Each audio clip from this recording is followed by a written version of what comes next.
welcome to the regularly scheduled meeting of the Oklahoma City Planning Commission for Thursday, October the 10th. For those of you who have a cell phone with you, now would be a really good time to turn it off. I'm going to do that too. If you have an item on which you would like to be heard, you will find a form out on the desk that looks sort of like, I don't even have one to hold up, that you can just have your name and address and which item it is you want to speak on. That'll help us keep things straight as we go along. For those of you who are not here on a regular basis, the way this works is we have a few little things to take care of here on the beginning. When we get to the items to be heard individually, we'll ask each one of the applicants to come forward, give us their name and address, tell us what it is they're asking for. We may have some questions of them.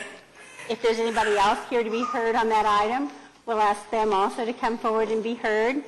Same drill, name and address.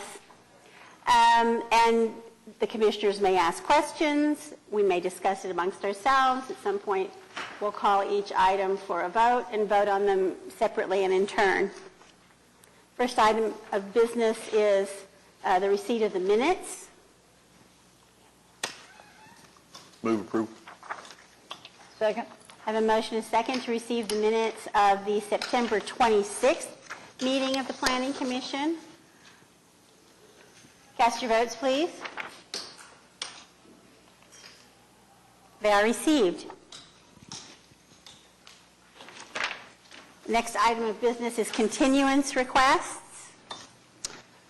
We have a few uncontested requests, and the first is item 21, which has been deferred to October 24th. Item 22 also deferred to October 24th. Item 23 deferred to November 14th. Item 24 deferred to November 14th. And items 25 and 26 have both been withdrawn.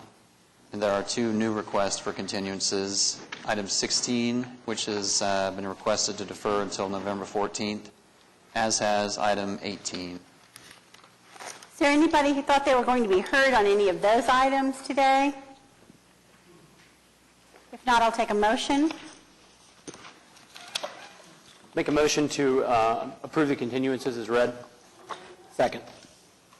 I have a motion and a second to continue items 21 through 26, 16, and 18. Would you cast your votes, please? Oh, I'm sorry. Give me just a minute here.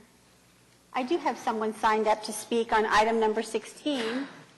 Did you wish to be heard? Can't quite read this. Is it Noah? Come forward, please. Is he going to continue it? Come back again? Give us, yes. Okay, yes. well then I'll just speak then if that's okay. Okay. And what's the date? November the 14th. Okay, thank you. Thank you. Anybody else? If not, I've got a motion and a second, don't I? Cast your votes, please. Those items are continued. Do I have any new requests for continuance?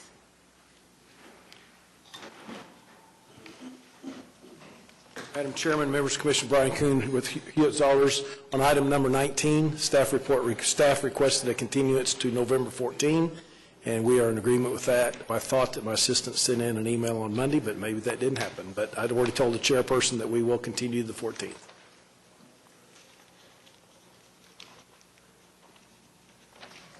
Okay. Is there anybody else here who wanted to be heard on item number 19 today? Okay. I'll take a motion in a second. To the 14th, did you say, Brian? Yes, November 14. So moved. Second. I have a motion and a second to continue item number 19. Would you cast your votes, please? It is continued. Thank you. I thought I had one more request for continuance. Not? Okay.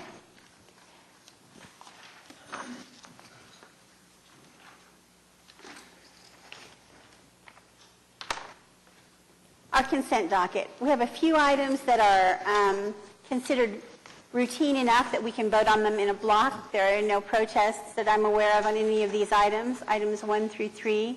Is there anybody present who thought they wanted to be heard on items 1 through 3? If not, I'll take a motion.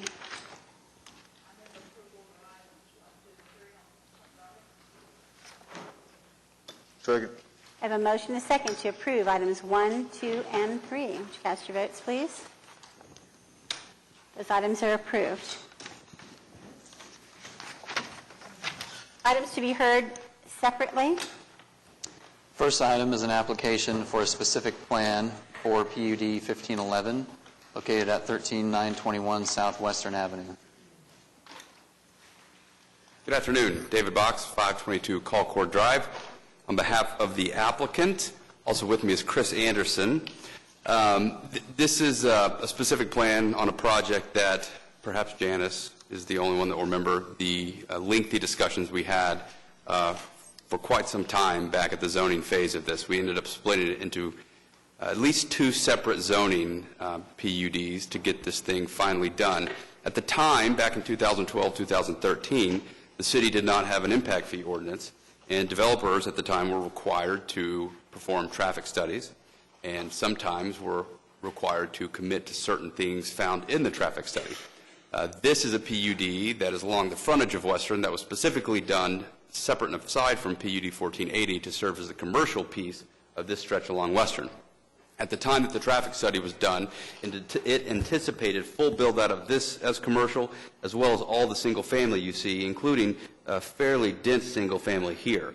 The areas that have been X'd out in pink are 2 areas that, through a subsequent lawsuit that was initiated by an oil and gas company, the oil and gas company now owns those, and so those are no longer going to be developed. And so the traffic study is frankly no longer relevant, I think, to the analysis that was originally agreed upon way back when. The only thing we seek to build in this application is an approximately 3,000 square foot office building. In the staff report, it notes the requirement for a signal at 138th and Western. Again, our approximately 3,000 square foot office is down here, doesn't impact the intersection. I don't believe would warrant any signalization whatsoever with just this being built out. It's not something I think you can do through a specific plan. It's something we'll go work through with staff, but I wanted, at least for the record, to make sure I'm not agreeing to signalize that. In speaking to Mr. McCubbin before the hearing, he is doing what he's required to do and uphold what the ordinance currently says, that being the first CO would trigger the signal, but I believe his professional opinion is that the development of this office building alone will not require, it would not trigger from a traffic perspective, the need for signalization up here at 138th and Western. So with that, we have an application for an office building as part of the PUD. It does conform to all applicable guidelines and regulations contained within the PUD, and we'd be happy to answer any questions and ask for your approval. I have just kind of a generic comment to make, and that is that it is not a good idea for us to be making decisions about traffic improvements as part of a specific plan.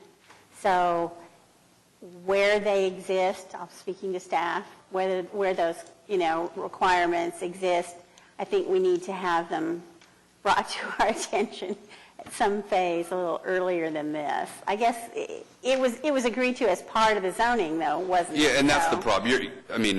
I only wanted to go through that because I want to make sure that we've built enough of a record. Because the irony is, if we came in today and tried to rezone all of this commercial, of course we wouldn't be required to do a traffic impact study, and we wouldn't be required to make any commitments because we're going to be paying impact fees. So I just wanted to be clear. I think we can go work it out administratively with Development Services and Public Works, but just Nonetheless, in the meantime... In the meantime, we'd like to move forward with approval of the specific plan because, again, it doesn't really address the signal. It's more of a building permit. I just felt like I needed to. Yeah, my point was going to be, in the meantime, the requirement continues in place that before you can pull a building permit, you've got to make these improvements, so you're going to have A CO. I think it's a CO that triggers it. Okay. So I think we can move forward while we're trying to sort out. Okay. Commissioners, I don't have anybody signed up to speak on this. What is the remainder of it going to be? It's still zoned pursuant to the PUD that allows a variety of different commercial uses. This is just the first the first phase to come online. It's anticipated, as this builds out further, that you'd see more intense commercial uses as you get further north. This is the second time in recent history we've seen one where I'm not saying that the PUD says this, but where the PUD or some other requirement for the traffic, for the infrastructure was required, but it's not being done at this point. Have you reviewed this PUD? When would this be required? If it's not required now, when would it be triggered? Well, the problem with the way the PUD reads is it's the first CO, presumably because the traffic study analyzed full build-out, and it was anticipated that, CO would mean some sort of intense commercial development, not a 3,000 square foot office. But you're under the impression legally you're going to have to sort this out before that building can be given a CO by the city? Yes. Okay. Based upon what JJ told me right before the hearing. Okay. There's also an issue with the PUD that I have on file with an approved stamp from the clerk doesn't have the language requiring the signal. There was a subsequent document that administratively amended it, perhaps because of an oversight on my part way back then, to add that requirement. And so I need to go back and look at the minutes and just make sure what the trigger is, and then get with Public Works and Development Services to figure it out. Okay. Yeah, I think that's probably the right thing to do, because as we were discussing beforehand, I'm not even sure this is a good place for a signal, so. Right. Okay. Anybody else? If not, I'll take a motion. I'll move approval on SPUD 1511A. Second. I have a motion and a second to approve item number 14. Cast your votes, please. I'm sorry, number 4, not 14. Quick. Cast your votes, please. Thank you. It is approved. Item number 5 is an application by the Historic Preservation Commission to rezone 300 Northeast 3rd Street with an historic landmark overlay. Do we have an applicant present? No? There's no one here to speak? Lena Dozier with the Oklahoma City Urban Renewal Authority, and we support the application. Okay. I guess I thought Katie Friedel would be here to give us this rundown. Commissioners, I'm certainly willing to move forward on this without too much more discussion. I've been fairly familiar with this as it's been moving forward through the process, but I'll ask you whether you'd like to defer this to the end of the docket and have Ms. Friedel come over and speak to us, or whether we are ready to move ahead. I know the property owner is in support. I do know that much. I do have a question. Maybe one of you guys can answer. Is this HP application, is it tied to the use of the building? Like, is it going to be required to be residential as part of the HP overlay? No, it's just designating it as a landmark, and so it has certain protections that come with that. But it doesn't limit the use to a specific thing. So it could be adaptively reused. It could be as an adaptively office. reused, yeah. Okay, cool. Anybody else? I'm totally comfortable moving forward, so I move approval of item 5. Second. I have a motion and a second to approve item number 5. Cast your votes, please. It is approved.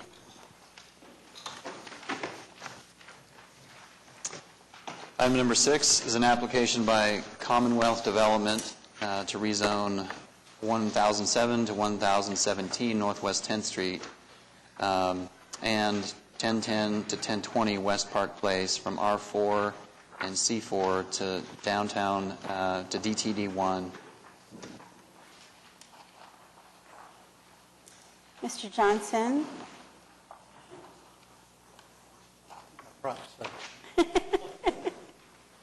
Oh, sorry.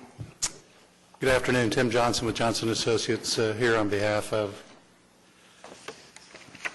Looked right when I was looking upside down. On behalf of the applicant, here also is Craig Alter with Commonwealth and Ian Colgan with the Oklahoma City Housing Authority. This is an application that is straight zoning to take this block of 10th and Classen to Western and convert it to DTD and be able to utilize the downtown design review. The reason why I'm giving you those copies is because we will not come back for a site plan, site-specific, because it's not a PUD or a SPUD. But this will give you an idea what the buildings are going to look like and how they're going to sit on the property on the site plan. As you can see, it's a border-to-border development. It's two separate projects on one tract of land for low-income multifamily housing. And I'm going to let Craig come up and talk about the project, but I will make the comment that we don't have any technical evaluation requirements. We met with the staff. They are happy with the application the way it is. We will have to go to the Board of Adjustment because there is a Classen building limit overlay that we can't vary because we're a straight zoning case, so we'll have to go to the board and get that varied. And it's only varying at just a few feet. It just happens to lap over a couple of feet. And as part of the agreement to do this project, the applicant has also agreed to retain a portion of the historic building corner there at the southeast corner of Classen and 10th Street. So with that, I'll let Craig explain the project.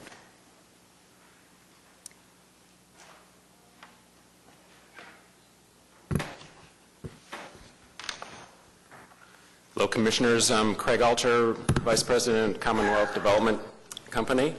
Pleasure to be before you today to present this project. Commonwealth is partnering with the Oklahoma City Housing Authority to develop a building. It's really a single building with two components, providing independent living for seniors as well as assisted living for seniors. This area of town, as you probably know, there's a lot of vacant land, abandoned buildings, existing old parking lots that have been discontinued. So we're going to bring a $60 million project to this full block, and we think this is a concept that is in keeping with the downtown design standards that have been put in place and the high-density urban concept that is utilized in this part of the city. We've got parking underneath the building. The first floor, ground floor, if you will be nothing but parking, as well as commercial and office use that is utilized by the living business itself. And those are on the first floor, but along Classen and along 10th Street will be the component of commercial that is anticipated just in keeping with what is desired along Classen. We'll also have offices along that area as administrative offices for the development. Then on the second floor, there will be quite a bit of open space, as you can see, which is meant to be a rooftop terrace, and that will be the outdoor gathering area for the residents to come out and utilize. Similar to some of the hotels that you've probably seen that have outdoor space that's utilized for just relaxation and gatherings. We'll have 140 assisted living apartments and 176 independent living apartments. Each of the floors also has interior gathering areas for the residents, and those are typically in the corners. But each floor is meant to provide its own gathering areas, if you will, in addition to the gathering areas that we're going to have on the first floor.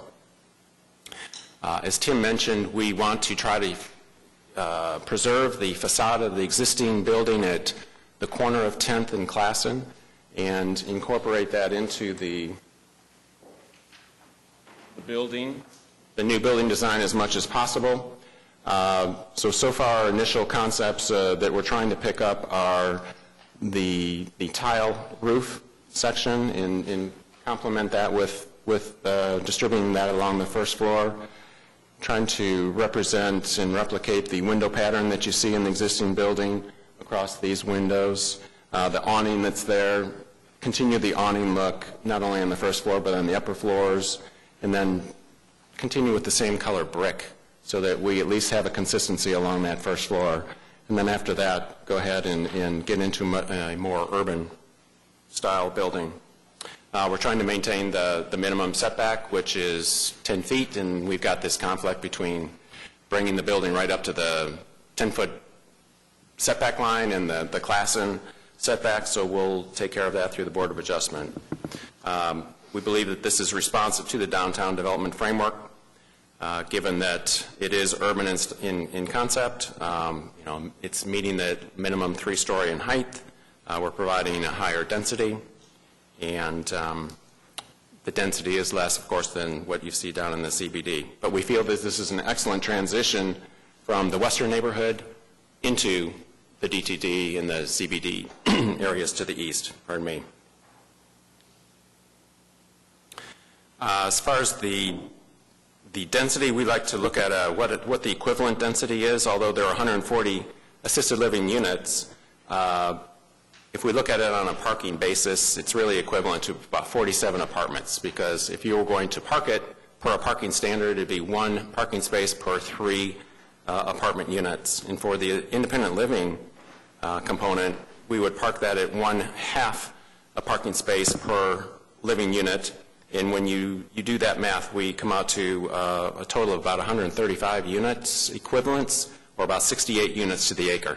So again, that falls right in line with the intended 40 to 100 units per acre that the urban high characteristics suggest are appropriate for this location.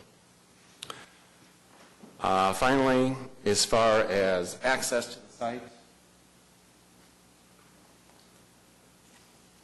we want to minimize conflicts. There will be no entrances off of Classen.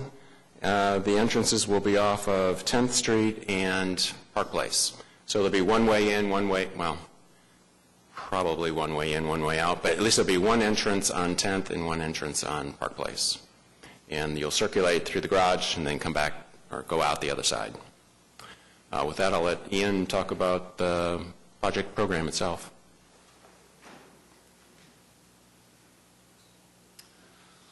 Afternoon, Ian Colgan with the Oklahoma City Housing Authority. Just wanted to go real quick about the project context and intended use. So this project is an intersection of 2 initiatives by the Oklahoma City Housing Authority. The first is public housing renovation and replacement. So this facility will be the replacement for 138 public housing units at 9th and Robinson in a building called the Towers, which is determined to be functionally obsolete and need to be replaced.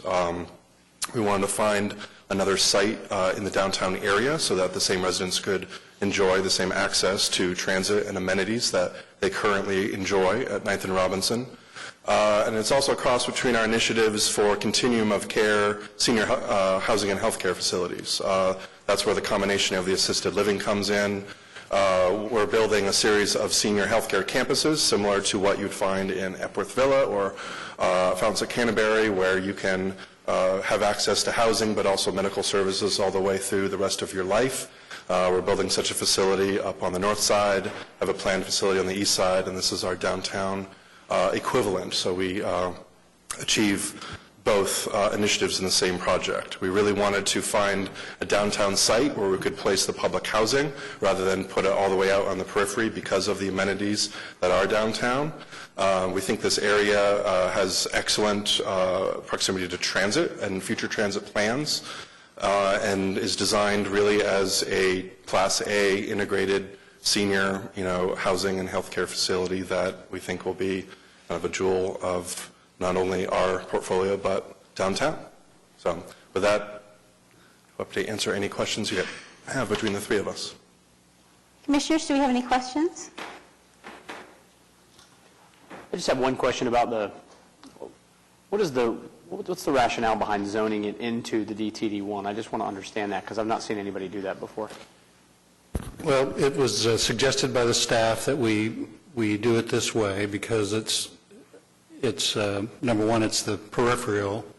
We're bordered by DTD. To the east. And I think that we're thinking, as the time goes on, that Western may be the real DTD line.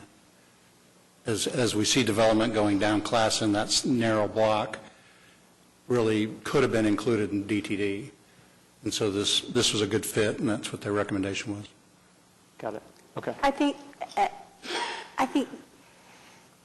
this is the one, I'm excited about this project. I think it's a great idea. I think it's a great plan. I'm all for it.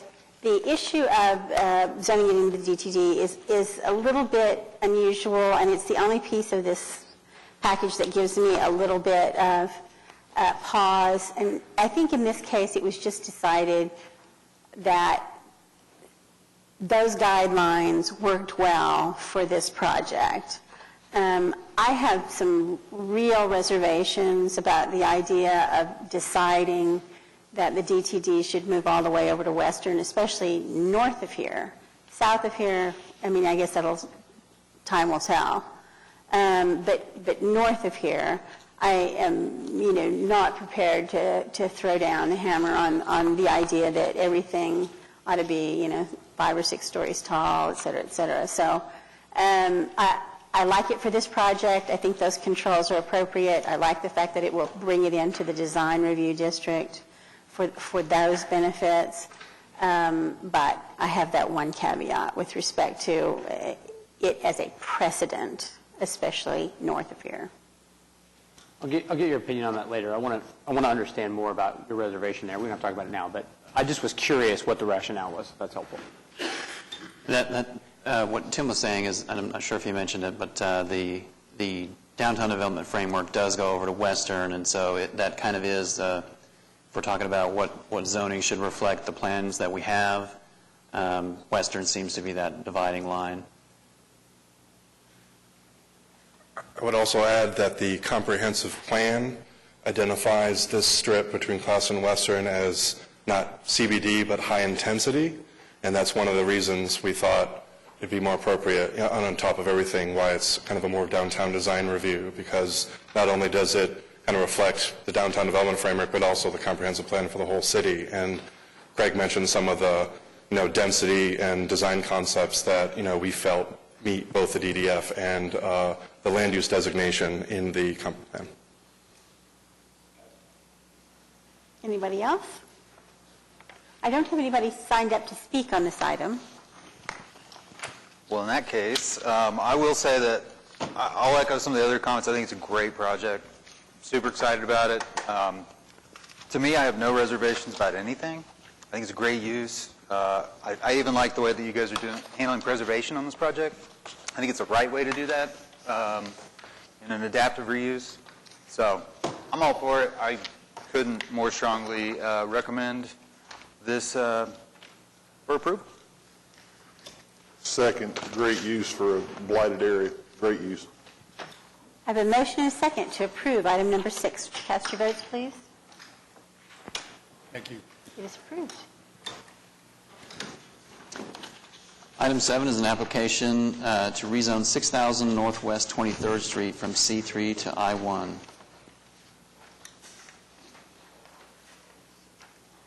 Is our applicant present? My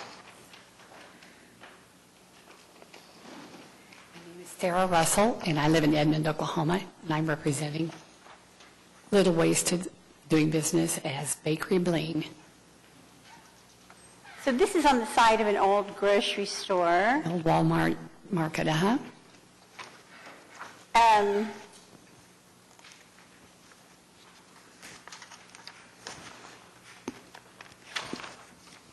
Commissioner Coffey, did you have anything you wanted to say about this? In terms of the size of your operation, how many employees do you expect?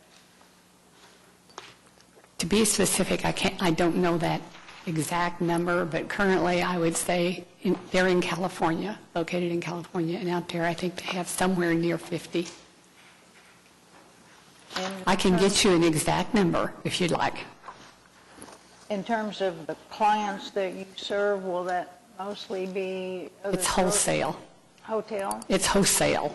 It's a bakery, a wholesale bakery, and things will be shipped out of there all over the country. So your clients would be groceries, restaurants? Targets and Walmarts and...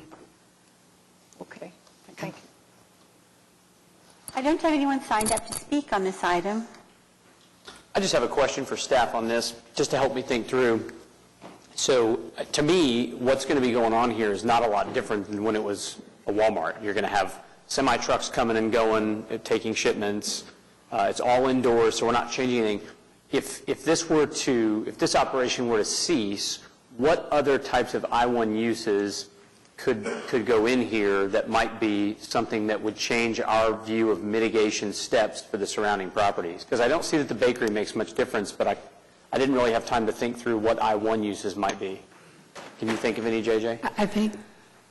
Oh. I-1 and C3 are very similar when you talk about impacts and uses, because everything's inside a building. Right. So you really don't have the impacts you would like if you stepped it up to an I-2 where you can have outside storage in For sure. areas. Yeah. So there's nothing there that it could be if this is approved. Because, I mean, I personally think that it's wonderful that you're going to make an adaptive use of a vacant grocery box and bring life there. So I'm supportive of it. I just want to make sure that there's not something I'm not thinking about. I really can't think of anything. They're very similar. Yeah, that's kind of what I thought. Okay. Thank you. In terms of deliveries and loading and so on, will that mostly be done on the west side of the facility? I guess much like Walmart? Yes.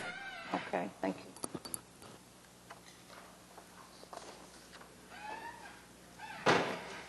As I said, I don't have anybody else signed up to speak. Can I get a motion? I make a motion for approval of the PC 10618. Second. I have a motion and a second to approve item number 7. Would you cast your votes, please? It is approved. Thank you.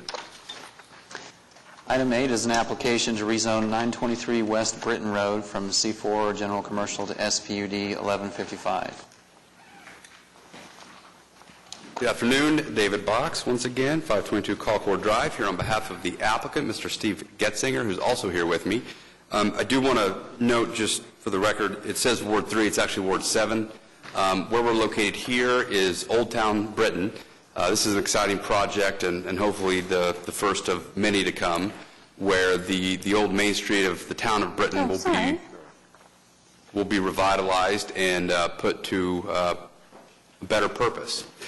Much of this is zone C4, so the application before you is essentially a down zone. Through SPUD, we are going to C3 and then adding a single use necessary to operate a brewery. What I've handed you out are various historical images of what the town of Britton, specifically the Main Street, looked like back at inception and then later on in its life. Specifically, I've given you two exhibits. One that has Exhibit D at the top. The other is a standalone image. And the reason that you have that is I wanted to address the TE. There is only one TE, and it asks that freestanding accessory signs should be prohibited. One of the desires of the owners of the buildings that rest within this area is to bring it back to what it was historically. Included in that were freestanding accessory signs. So it's a very urban-type development, and we understand that the sign, if we do a freestanding accessory sign, would be in the right-of-way and would therefore require a revocable permit. We have put language into the SPUD to require such, so that if we do a accessory sign that's freestanding, not attached, we'll have to go through the revocable permit process through the city. So with that, it's an exciting first step in hopefully the rebirth of this area of Oklahoma City. It's one that is got lots of promise based upon where it is, proximity to highways and other things within the city. So we're hopeful that this allows us to move forward and get this area of the town back going. Be happy to answer any questions. You know, we had talked about this earlier. I actually don't see a sign, a monument sign in any of these pictures. Maybe I'm not looking at the right thing. So they're on poles. I mean, what you'll see in the one with snow cover is you'll see a series of pole signs. Yeah, so no. And I think, you know, what I would be comfortable with respect to that concept is if there is a, you know, a streetscape project, which I assume at some point there may very well be for Britain, for the old town of Britain. I know there's a whole project involved in the revitalization of this area. If there were, you know, a streetscape project that allowed for that idea or even encouraged that idea, that would be one thing. Otherwise, I don't think it's appropriate to do that kind of signage. The signage that is being allowed, the neon signage and that sort of thing that's appropriate to the area, I'm all on board with that. But given how little sidewalk there is there, I just don't see how a monument sign would make any sense at this location. So, to throw my 2 cents in, I think effectively, to me, the pole signs that are here in your historic images, I mean, effectively, they're blade signs and could just be attached to the building facade, right? I mean, if you guys are matching the historic nature of the area, the majority of these buildings in the images have some type of like either vertical or horizontal attached to the facade blade signage. Would that not be acceptable? I mean, if you're doing a pole at the edge of the curb, I mean, it's all still revocable. I mean, the staff would have to approve it. What is the rationale for wanting the pole sign aside from the obvious? Just seeking to put this back in a manner in which it was originally built. I understand, but to Commissioner Heisman's point, if you can essentially maintain the same type of respect for the appearance of the area, what does his suggestion defeat that a pole sign creates that also doesn't create a sidewalk obstruction and other problems? I might be able to answer your question. This historically is Route 66, and most people don't realize that the Route 66 in Oklahoma City carried the most traffic through this area. It's our desire for Oklahoma City to do as Albuquerque did and introduce a series of initiatives on the Route 66 corridor to develop a distinctive signage that was appropriate and used at that time.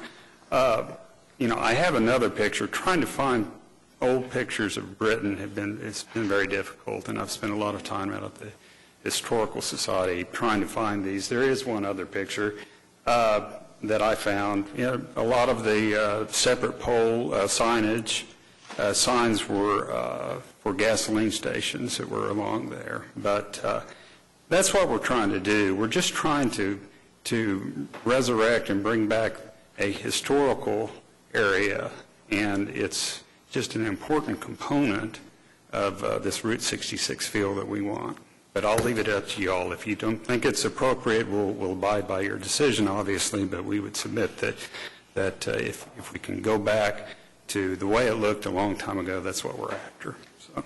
Well, I would hate to reduce your enthusiasm for your project, of course, but I do think if you guys continue to look at a lot of the historical images of the way that we did signage on these strips, there's a lot of really great ways that I think would match a Route 66 spirit. We're just trying to keep our options open here and trying to make it a viable project. This is a really rundown area of Oklahoma City, which, as everyone knows, and we're just doing anything in our ability to bring back a feel that will attract patrons to the area and bring it back. Well, it makes you feel better. There's only about 4 areas of Oklahoma City that I could imagine a neon sign would even be up for discussion amongst our group. And I think nobody has a problem with that in trying to give this area a unique character. That's one of the things that made, you know, Automobile Alley's resurgence such a success, is respecting that tradition. So nobody's trying to do that. It's just a balance between the issues with right-of-way and the issues with helping you guys restore the area.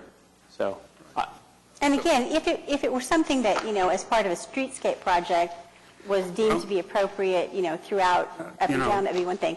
That would have to include something like widening the sidewalks, though. I mean, there's just not room for a monument. His history on that is, you know, I've been in this project from the beginning, probably actually before Alcourt got involved, and we started buying some properties over there. And we've talked with the city, we've talked with Mayor Holt and other, a lot of people in the planning department staff. And we've been told that there is possibility that there might be some streetscaping. We've talked with Councilman Cooper and Councilman Nice, but nothing's happened yet, and we're just trying to push this thing along. We're not asking, we don't have our hand out for any money or anything, but we're just trying to move the project along. Yeah, so what if we agree to the TE, but, or modify the TE to allow 2 attached signs? Because we have multiple lots that are under this. That way we're out of the right-of-way, but we're not limiting ourselves with the ability to have signage. I think that would be fine. Yes, it's clear that there's room for more than one business in this. Okay. So, That works. Okay. I don't have anybody signed up on this item to speak. Does anybody else have any questions? Do you want to restate how you want the TE amended? Yeah, so we agree to TE1, and let's add a second TE that would allow for up to 2 attached signs. JJ, does that get, okay. 2 attached signs as limited by the MDS? So in other words, basically the base zoning? Yes, it's just that it's clear that there's 2 attached signs, and we agree to TE1, so it's just adding a second TE. So can I get a motion? I move approval of item 8 with including TE1 and with the addition of TE2 to allow up to 2 attached signs as limited by the base zoning. Second. I have a motion and a second to approve item number 8 as amended. Would you cast your votes, please? It's approved. Thank you. If I may, if you're having these conversations, I think having a streetscape discussion with the city and getting them to buy into a remake of the right-of-way that may have the ability to include these signs makes it really easy if you came back and wanted to sign then for us to say that it's a part of a larger effort to improve the area rather than a one-off, as Chair Powers pointed out. So.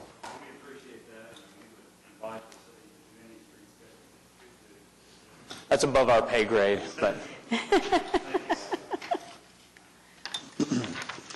Item number 9 is an application to close portions of rights-of-way located east of North Santa Fe Avenue and south of Northwest 122nd Street.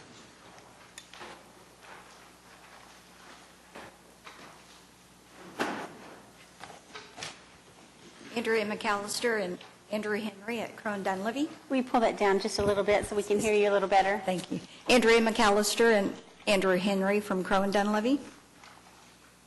What is it you're needing from us today? We're looking to vacate streets that were not previously vacated as a plat was vacated years ago. This was the oddest thing. I went out and looked at this. There's two portions of streets and one alleyway between lots that were left open. And the one in the center is where the curb cut actually exists currently, right? That's correct. Okay. And I believe that's not been used for access in years because that all became one parcel at a point in time. Well, yeah, there's a giant tree or log or something in there now, so.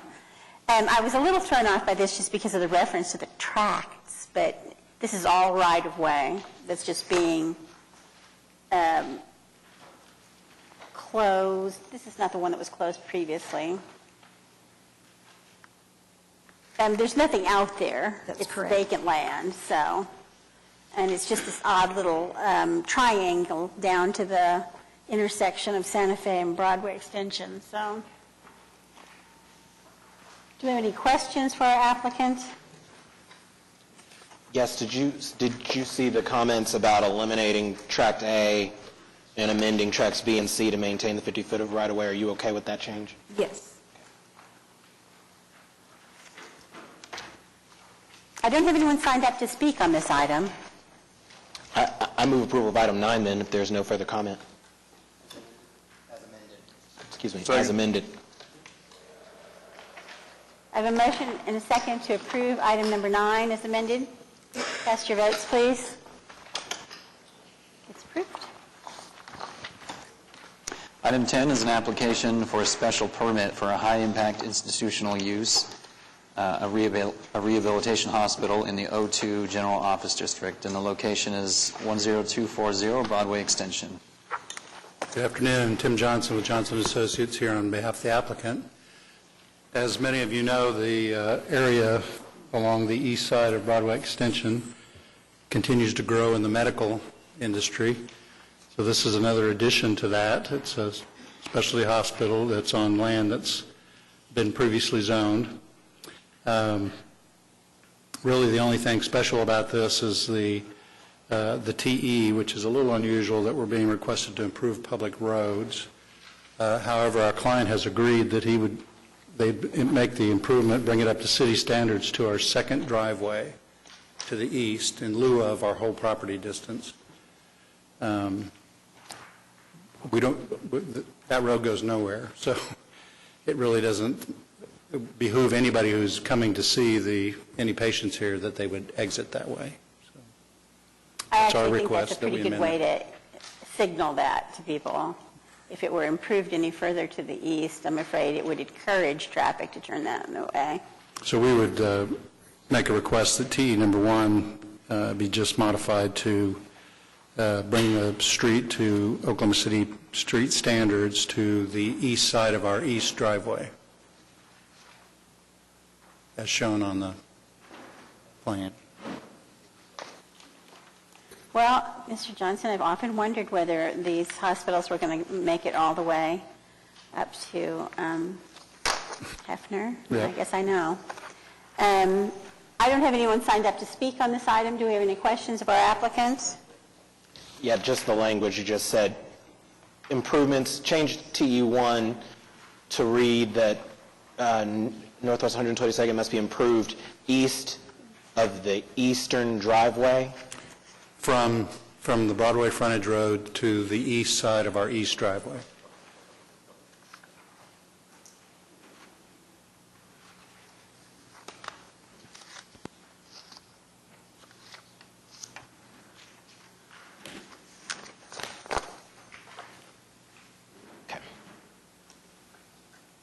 It's all right. I assume you're taking those notes so that you could make a motion. Absolutely. I move approval of item 10 with the following change to TE1, requiring that Northwest 122nd Street, 102nd Street, excuse me, must be improved from Broadway to the east side of the east driveway of the property.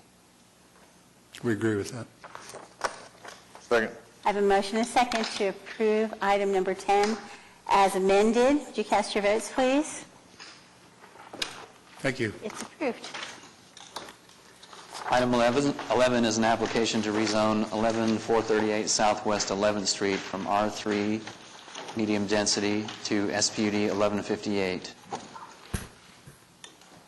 Madam Chairman, members of the Commission, Brian Kuhn with Hewitt Zollers representing the applicant. You actually have 4 items in a row. The first one is just rezoning for this little piece that they acquired after their original land purchase years ago. And so we are just adding this to be current, to go along with the zoning of the rest of the subdivision back to the west. And the items you'll see coming up after this are the preliminary plat, final plat, and then an easement vacation. So I'll be glad to answer your questions. There was no TEs on this, and staff recommended approval. I don't have anyone signed up to speak. Commissioners, do we have any questions of our applicants? I have one.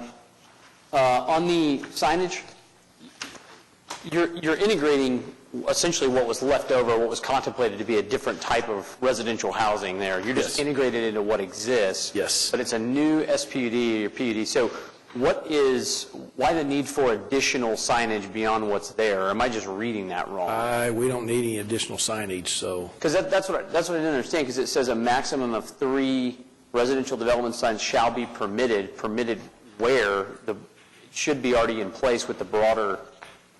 Yeah, I don't think we need any signage at all. No.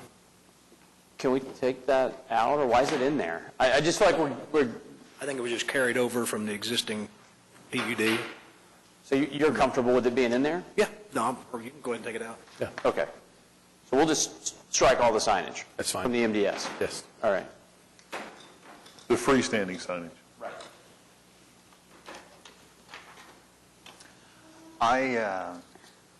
do spy an environmentally sensitive area note here.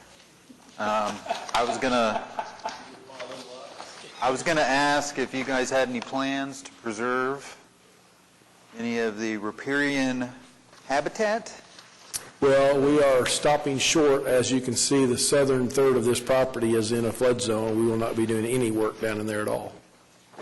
Well, it does say that you're technically, I guess, developing within the 100-year, right? No, You're just not within the 50-year? no, we will not be developing within the 100. Oh, 100-foot barrier, sorry. I got mine. Yeah. But we will not be within the 100-year flood zone, no.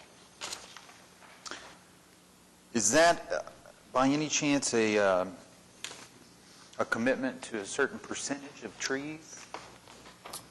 Well, Is there some way to put, Well, we will not be doing any work on that southern third in the flood zone. We will not be doing any clearing, anything down in there.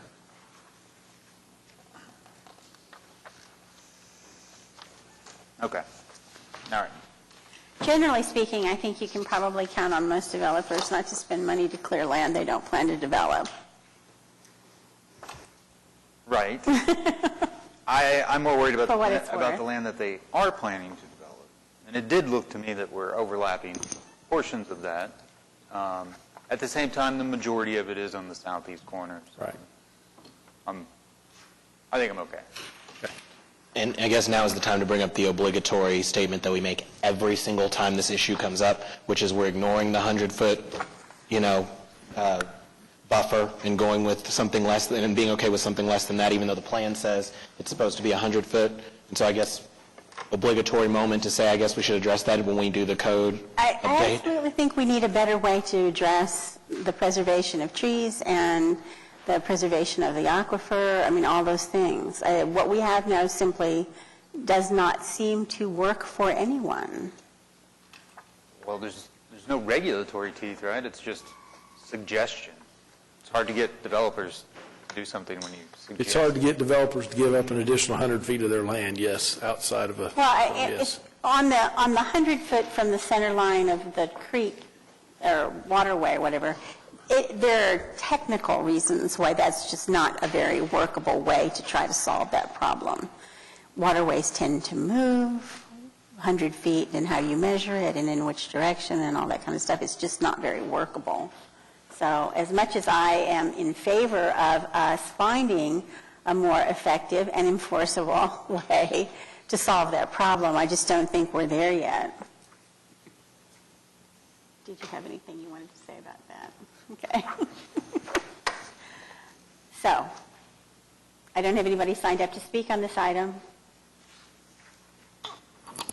I move approval of C-7102, subject to technical evaluations 1 and 2. And removing the freestanding signage from their Yes. application. Second. There is no TEs on that, so Staff recommendation. I'm sorry, have I lost my place? I thought we were on item number 11. we are. So it's not C-7102, it is SPUD 1158. Yes. Okay, sorry. I have a motion and a second to approve item number 11. Would you cast your votes, please? It's item number 11 as amended with removing the Yes, the sign, as free amended. signage. That's And fine. removing the, Sure. yes, yes. Cast your votes, please. It's approved as amended, removing the signage. Item 12 is the associated amendment, or item, the final plat of Sycamore Creek.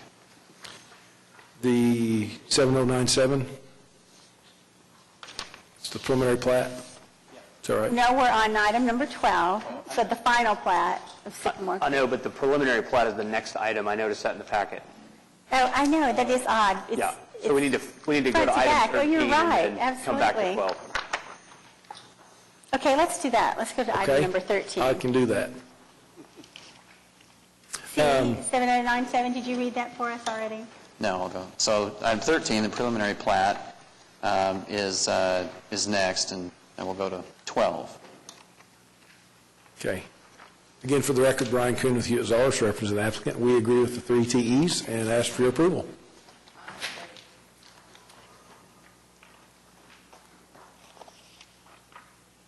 don't have anyone signed up to speak. I'll make a motion to approve C 7097. Second. I have a motion and a second to approve item number 13, preliminary plat of Sycamore Estates. Would you cast your votes, please?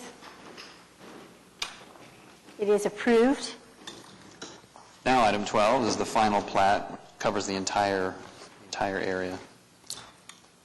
For the record, Brian Kuhn, representing the applicant. We agree to both TEs, and we've already turned in our letter from the developer about common area and amenities. Make a motion to approve the application. Second. I have a motion and a second to approve item number 12, the final plat, Sycamore Creek, Section 7. Would you cast your votes, please? It is approved. And the final associated item is CE 1003, item 14, application to close the utility easement on this site. For the record, one more time, Brian Kuhn with Hewitt Zollers represents the applicant. This is to close an easement. We're going to realign the sanitary sewer that runs through here, and as soon as that sewer gets accepted, and then the easement will be vacated and closed. So this is the first step. So there are no utilities in place? Yes, there's a sewer line that runs through it now. It's an Okay. off-site sewer that serves the property to the north, and we're going to realign it through this new subdivision you just approved the preliminary plat on, Okay. as well as it's going to also serve the property to the east that is not ours. So it will serve them for sewer also. Okay. But it won't be finalized until the new line is in and accepted. Okay. Just we have to come to you first, Are there any additional utilities in place, or is it just the sewer line? just the sewer line. Okay.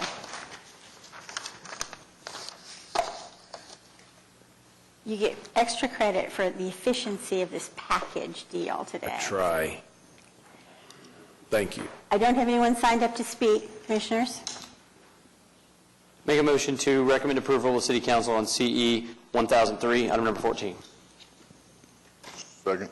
I have a motion and a second to approve item number 14. Cast your votes, please. Thank It is you. approved. Item 15 is an application to rezone 3012 South Sarah Road to PUD 1735. David Box, 522 Colcord Drive, here on behalf of Anthony Mirzai, who is the owner and developer of this property, as well as Kendall Dillon, who's the civil engineer for this project. This is a tract of land that Kendall and I, on behalf of Mr. Mirzai, came several years ago, perhaps 2012, 13, or 14, and had a fairly sizable planning process with the then Planning Commission member, Buck Irwin. We had a series of uses on the corner that would have been commercial, some multifamily type uses, and then a significant amount of single family. And as we were getting ready to turn dirt and had several final plats approved, the Oklahoma Turnpike Authority sent us letters notifying us that they would be condemning and taking a giant swath of land. And for Mr. Mirzai, the problem was perhaps the most significantly impacted property on the western side of the city through the loop, because he owned almost this half section, and what the Turnpike has done is bisected the entirety of his property in half. So what once was going to be a nice interconnected community with, you can see it on the image there, with connectivity and the ability to travel throughout the development and enter and exit onto all the arterials, now we're left with a piece of property in which is potentially problematic, not so much on the tract we're doing here, but certainly the tract east, because now we've got some landlocked issues that we're going to have to solve. But what it's also done on the west side of the Turnpike is, I think, change the character of the use. We are now going to be abutting a highway, and the highway is going to have service roads. And so the ability, I think, to have single family right up next to it is perhaps impacted and diminished. And so what we seek to do now is recognize that this entire area of the city has changed significantly, but specifically this little triangle tract has changed quite significantly, and the uses that were once approved and appropriate are probably something that would not be the type of development that this commission would seek to have. And so what we seek to do through this PUD is to reconfigure the ability to have commercial up in what we're calling Tract 1. You can see what was the original commercial tract would have come up like this, and it's now gone, and so we need to redesign it. And so what we have done essentially is, within Tract 1 of this PUD, is mirrored the uses that were allowed under the old PUD, with one exception that Ms. Powers and I have talked about. She does want us to delete the payday or title loan agency use unit, that being 8300.57, which my client has agreed to do. Again, we just kind of tried to copy over the uses previously approved. So we're willing to take out the payday loan. And then in track 2, what we anticipate is multifamily. In the PUD, you'll see that it actually has all of the same commercial uses. Chairwoman Powers did reach out and ask if we'd be willing to eliminate that so that it wasn't such a sizable potential commercial development there. And speaking with the client, he is willing to take all of the commercial uses out of track 2, except he would like the ability to have the personal storage use unit somewhere within that track 2. But with that, again, we think this is in keeping with what this area is going to become. It's my understanding that the 29th and Sarah is going to have a half interchange. And so the ability to have commercial development, while it may have seemed speculative all those years ago when we came and rezoned this, it's now very real. And as if you've been out in that part of the city, they are moving, and they're moving very fast. And so this, I believe, is in line with not only the comprehensive plan, but with what this area is going to become now that we have this highway coming through it. There are 4 technical evaluations, all of which we do agree to. So I'd be happy to answer any questions. There is a protest letter in your packet. We did have the opportunity yesterday, Mr. Dillon and I, to meet with this individual. And she has concerns as it relates to her kids go to the school to our south, and her desire that the land closest to the school not be developed. And we explained that it's really not an option. My client does own this land and does intend to develop it. So we believe by promoting connectivity between tracks and doing all the things that staff has asked us, that we will have a development that is compatible and in keeping with what Sarah Road is going to be. It's also worth noting, as Ms. Coffey is well aware, Sarah Road through there is going to be widened. It's my understanding that it's going to be widened all the way from Highway 152 all the way up to perhaps a mile or so north of here. It's a project that spans multiple municipalities, and it's a cooperation project between OTA and the various cities as you go north from 152 along Sarah. So the roadway network can certainly handle the traffic. There was no adverse comments in the staff report from your traffic staff. So with that, I'd be happy to answer any questions you might have. Just a quick one. So just for clarification, track 2 will have no commercial uses. Is that what you said? We're willing to take them out, except for we'd like the ability to have personal storage. Just personal storage? Right. Okay. And on track 1, will you be eliminating the payday loan use? Yes, sir.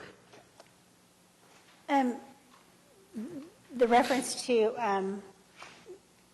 personal storage brings to mind the deplorable job that we did of trying to orient the personal storage that's on the east side of the Turnpike north of here.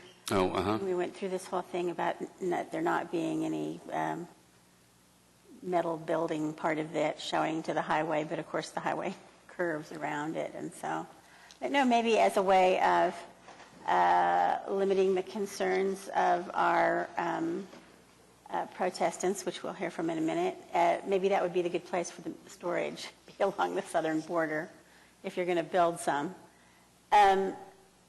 While you speak I'll talk to my client. I do have 2 people signed up to speak. Do we have any questions of our applicant before we hear from them? I just wanted to comment on that. I guess, my feelings about highways, I feel like towards the highway is the best place to put the ugly stuff. We don't want it on the Sarah Road side. That is not really the city's policy with respect to ugly stuff along highways, but I feel like it's better placement than towards the public streets. we want people driving through the city to get a favorable impression of Oklahoma City, not see a bunch of ugly stuff. I think we should worry more about the people that live in the city rather than those driving through. Do you? In my opinion. Yeah. Well, I appreciate your opinion on that. I do have 2 people signed up to speak, and I'll try not to mangle their names. Elaine Shine. Amber, is it Amber Hopek? Would you come forward and give us your name and address for the record, please? Hi, my name is Amber Hopek, last name spelled Hopek. I live at 1061 Southwest 32nd Street, 10616 Southwest 32nd Street in Yukon, Oklahoma, 73099. My concern is my kids. They attend the school to the south of where the development is. Thank you.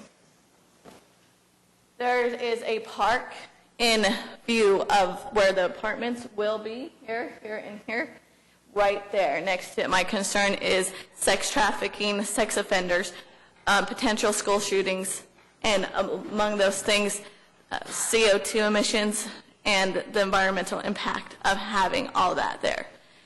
For the kids, they already are being objected to more carbon monoxide from the turnpike, and then with this proposal to put and to change the landscape, it will be more carbon monoxide from car use and apartment use. And that's their own main play area is back right here along the road.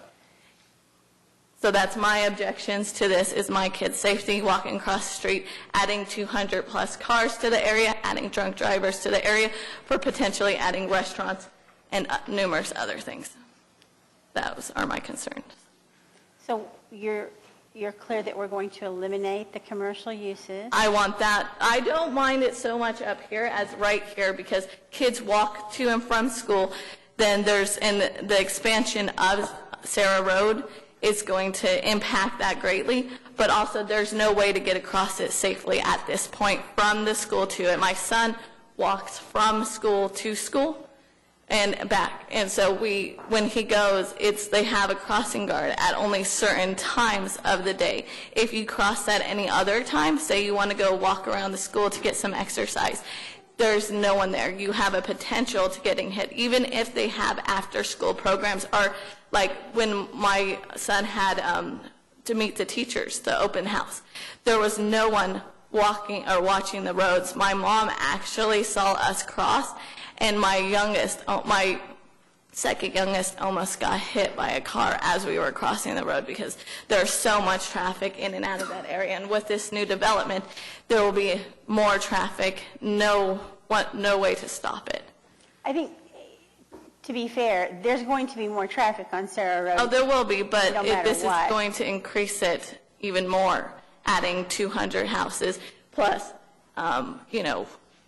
buildings and, commercial use. It's going to add our 200 apartment complex plus. That's adding extra cars to the road during school hours, after school hours, and kids in the neighborhood ride up and down it all the time. So there is a lot of concern for the kids in that area, and I don't want to overlook or diminish any of the things that have happened in a recent past, like school shootings and the sex trafficking industry targeting kids. And you could see from this, there are going to be parking spaces all along that south side, right next to the school, open to the school being, diminished. And there's also where they play out in front of the school. There's kids that play there during the day also, because they don't have much of an area behind the school, as you can see in these pictures back here. Mr. Box, will the southern boundary of the property be fenced? Will the school property be separated by any kind of barrier? Yes, we will require screening. But it's also common that you see schools, as development comes to install something similar. But yes, there will be some screening required. Okay. Thank you. Thank you for coming. My mom, I need to get here. My kids are up this end. Right back there. Okay. So, I'm sorry, is Elaine Shine here? And Yes, she's here. Okay, thank you.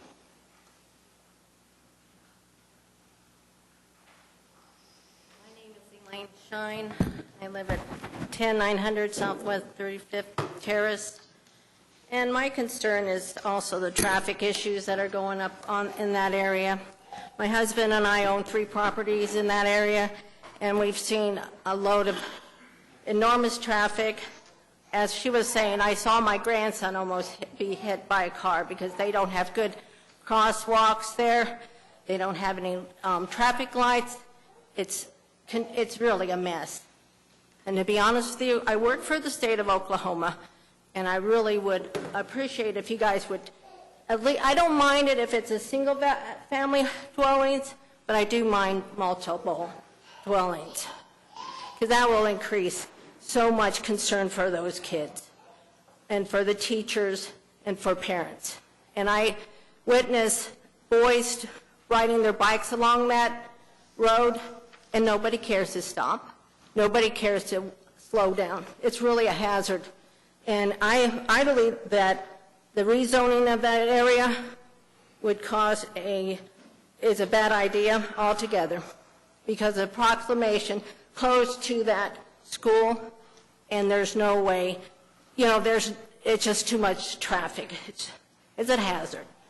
Really is. If you, like I said, my husband and I own 3 homes out there, and we're really dissatisfied with the area, the way it's grown. We're not really happy, and we have, I have my kids, my daughter and her children living out there with her husband. We thought it would be a good community to live in, and now I wish we never moved out there. I really do, because of the way it's gotten so big. No one told us about the expansion of the turnpike either when we moved in.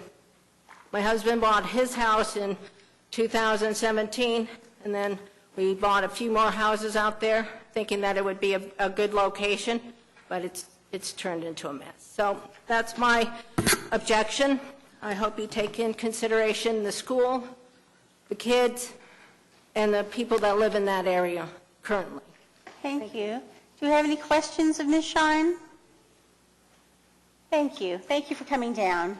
I have just a comment. I think we've noted on several other developments that this is by far the fastest growing area in the state.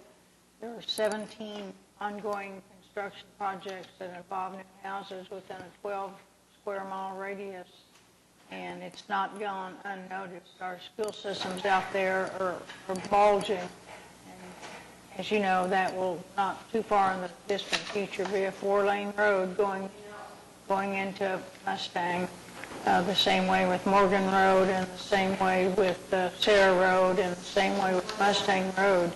And something has to give as it relates to roadways and infrastructure in that area. I think every intersection going into Mustang is going to be potential commercial development. 44th Street, 29th Street, 59th Street, 15th Street, as you can already see, there are major signs, development signs at those intersections. And other than the walkways that are being designated at the schools, I think it's going to be dangerous to cross any of those roadways at those 4-way stops. And unfortunately, it's growing pains for Mustang and for Yukon and for far west Oklahoma City. So we hear that daily. We understand. Thank you. I have a question for staff. Is it a safe assumption that in the efforts to expand the road, that there will be mitigation measures for safety as far as, pedestrian traffic? I just assumed that went with the expansion of the road.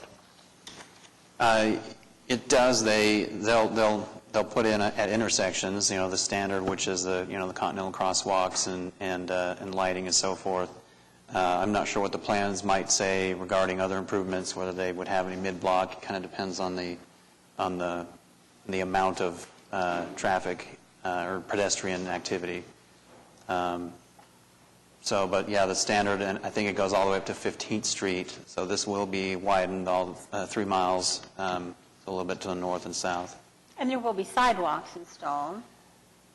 The sidewalks, I think they may do it on one side of the street for new arterials. I need to check on that. Of course. Come forward, please. The proposal I would do is go ahead and make that Track 2 open space. I'm originally from Colorado, and we have open space out there. Denver has grown immensely. I grew up there, moved out here because my son was military at Tinker. So I moved out here 10 years ago. Okay, it's a great place to stay. But for that one, I would say that track 2 should be a open space for the kids, just to give them some space for families in that area because of the overdevelopment right now.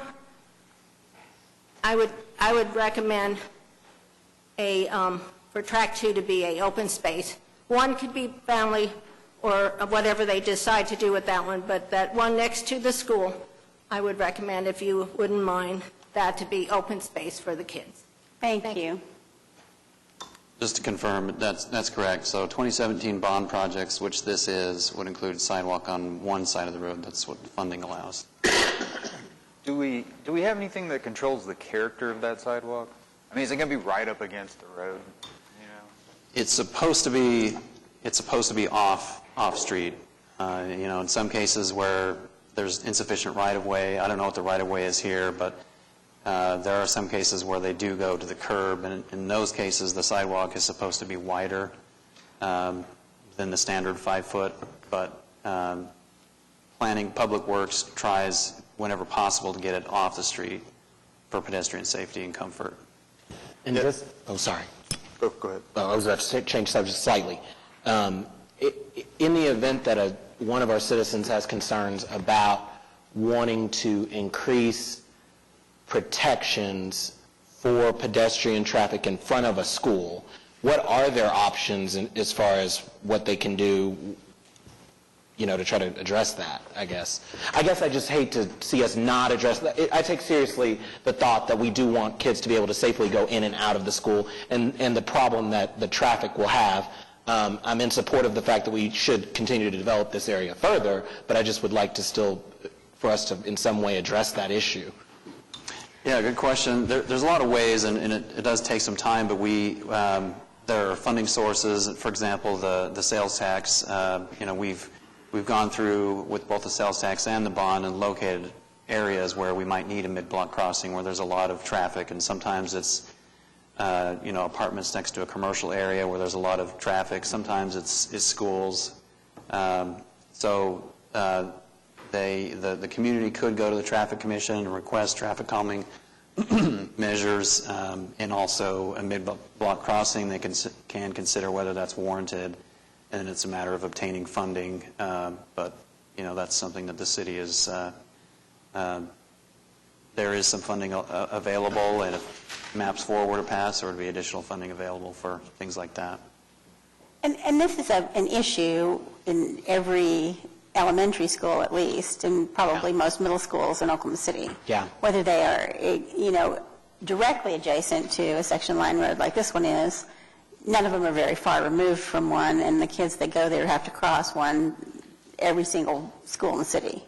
And, typically they rely on volunteers to act as crossing guards. I see them, along Classen Boulevard in the morning, with the 6 lanes of traffic, but typically that is the response. It's just they rely on volunteers to do that. And those are generally, during the hours of a specific school's opening and closing. They don't even keep the same hours as the school zones do. And for special events and that kind of thing, they generally have to do without. It is a problem, and it is a safety feature that every school faces. Yeah. So. Yeah, I guess to just follow up in agreement with my fellow commissioners, I'm for development. I'm for added density in this area.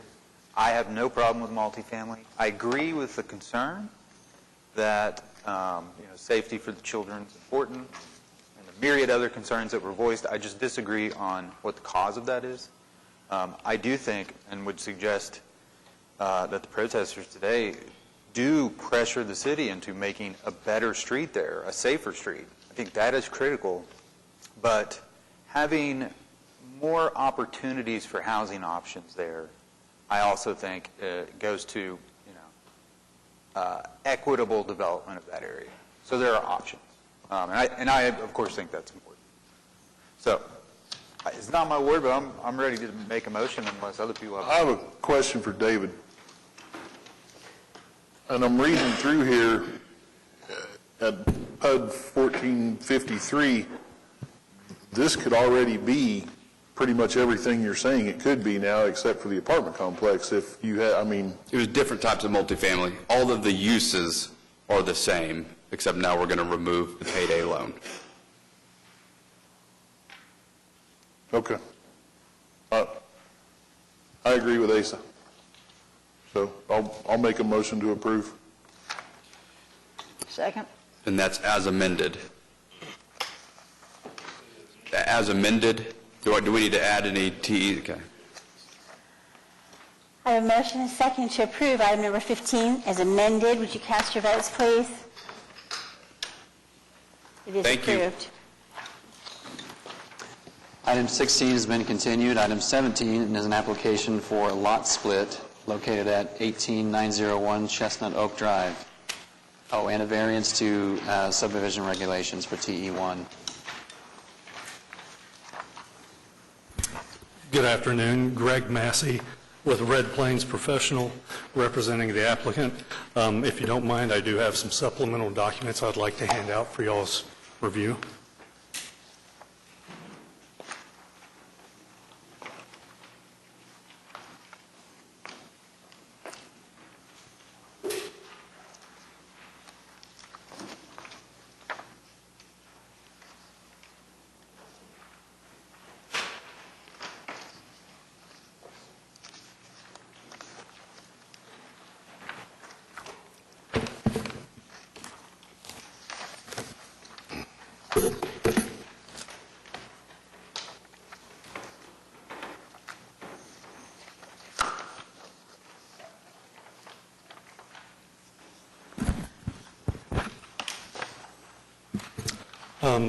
The applicant is requesting this lot split deed approval on what was originally granted in a previous deed approval as a 38,000 square foot lot. It's bisected by a drainage easement and a drainage channel. We've already been through engineering to discuss improvements that are required. Those plans have been approved by the engineering department. A building permit was issued, and on the third page of the photographs that I provided, that's the home that was constructed by Mr. Mahey, the developer or home builder, on that particular lot. Since that lot is bisected, one of the lots identified as Lot 2, where that home was constructed, contains 22,000 square foot of land area. Lot 1 would contain 16,000 square foot of land area, and he would like to build a comparable home on that. I'm sorry, could you repeat that number one more time? Okay. Lot 1, as proposed in the lot split, would contain a little over 16,000 square feet, which well exceeds the single-family residential requirement of 6,000. Why weren't these properties platted originally? These lots were originally included in the approved preliminary plat back in 2000. As the phase development took place, this natural low area was set aside as a temporary siltation pond when Section 3 was developed. That was identified on those city-approved plans, which I also brought copies of if anyone would like to see those, as temporary siltation pond. So Section 3 developed, Section 4 developed. They wanted to keep the pond for siltation purposes, control erosion, make sure we don't have sediment running into the adjacent development, and it just was never included in any of the subsequent plats. I believe in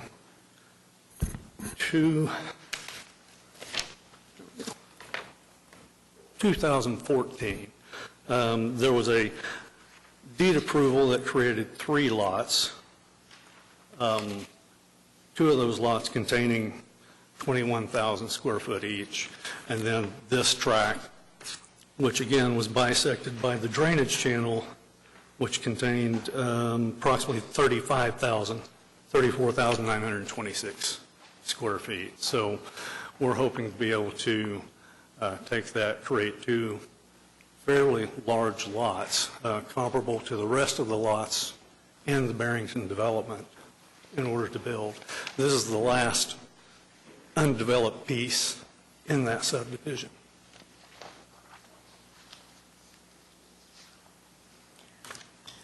Do we have any questions of our applicant? Oh, yeah. Okay, so I want to make sure I get all straight, because I'm looking at this exhibit and I'm trying to absorb this and listen at the same time, and I'm male, so as you know, that prohibits me from doing two things at once. This is on the original preliminary plat, Yes. which it's a preliminary plat. Correct. Why isn't it a final plat that we're looking at? Well, again, on the subsequent pages attached, it identifies the final plats that were approved Right. adjacent to those lots. But this was never approved? As It a was never final- included in it any was of the never final plats. included- It was never included in a final plat. What we did end up getting approved, again, not from this applicant.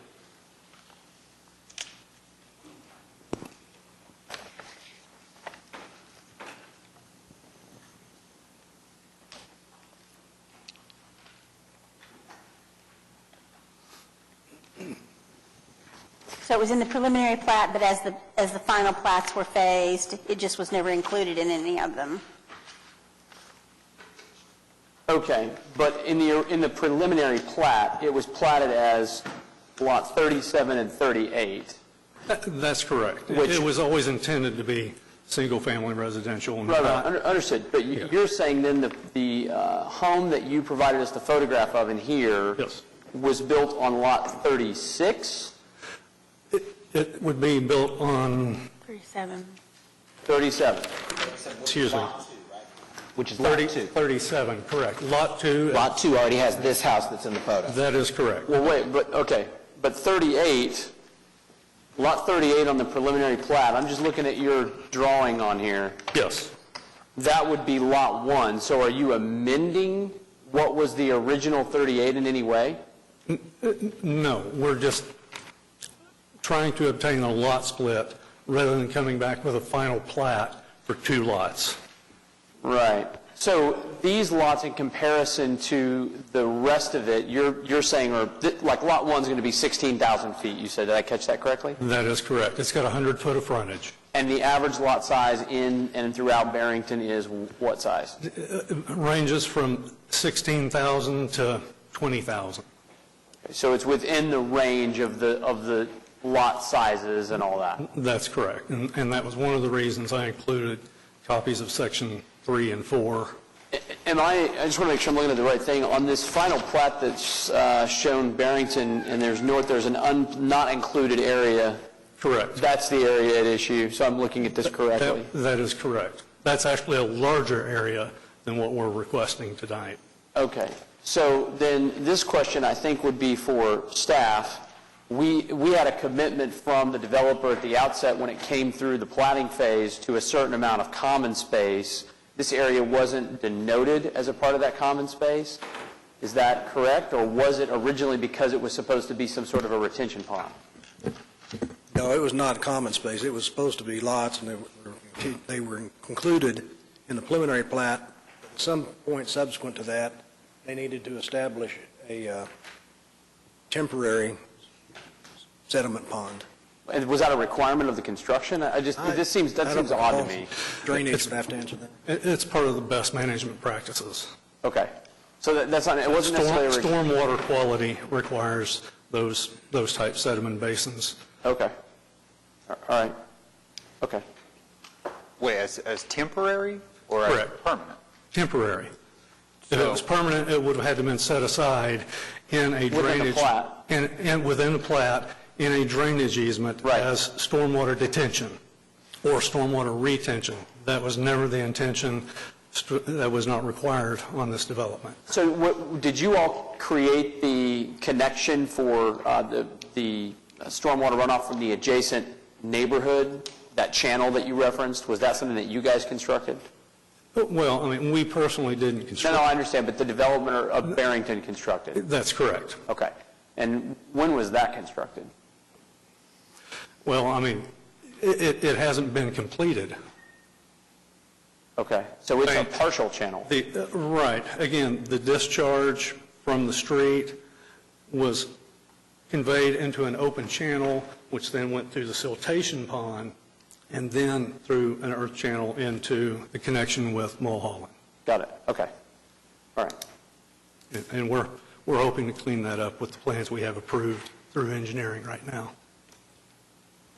I apologize again if I'm repeating the same question. I just want to make sure that I understand the issue fully. Okay, if we voted to approve this application as is, we would be creating lots 30, we'd be platting lots 37 and 38, basically? In Yes, effect? that is correct. And so 37 would be 16,000 square feet, and 38 would be what? Now, 38 would be the 16,000 square feet. 38 would be the 16,000. 38 would be the 22,000. And this would be the 20, and that would be the 22,000. Correct. Okay. So, but the retention, and I apologize that I don't have the full understanding, so forgive me if I'm not using the right language. The mitigation measures for the stormwater are addressed, though. Yes. And They so are the addressed. previous measures that were used are no longer needed. Is that correct? That is correct. Got it. That's it. Not at all. I think it's important to be clear. Anybody else have any questions of our applicant? I have two people who are signed up to speak.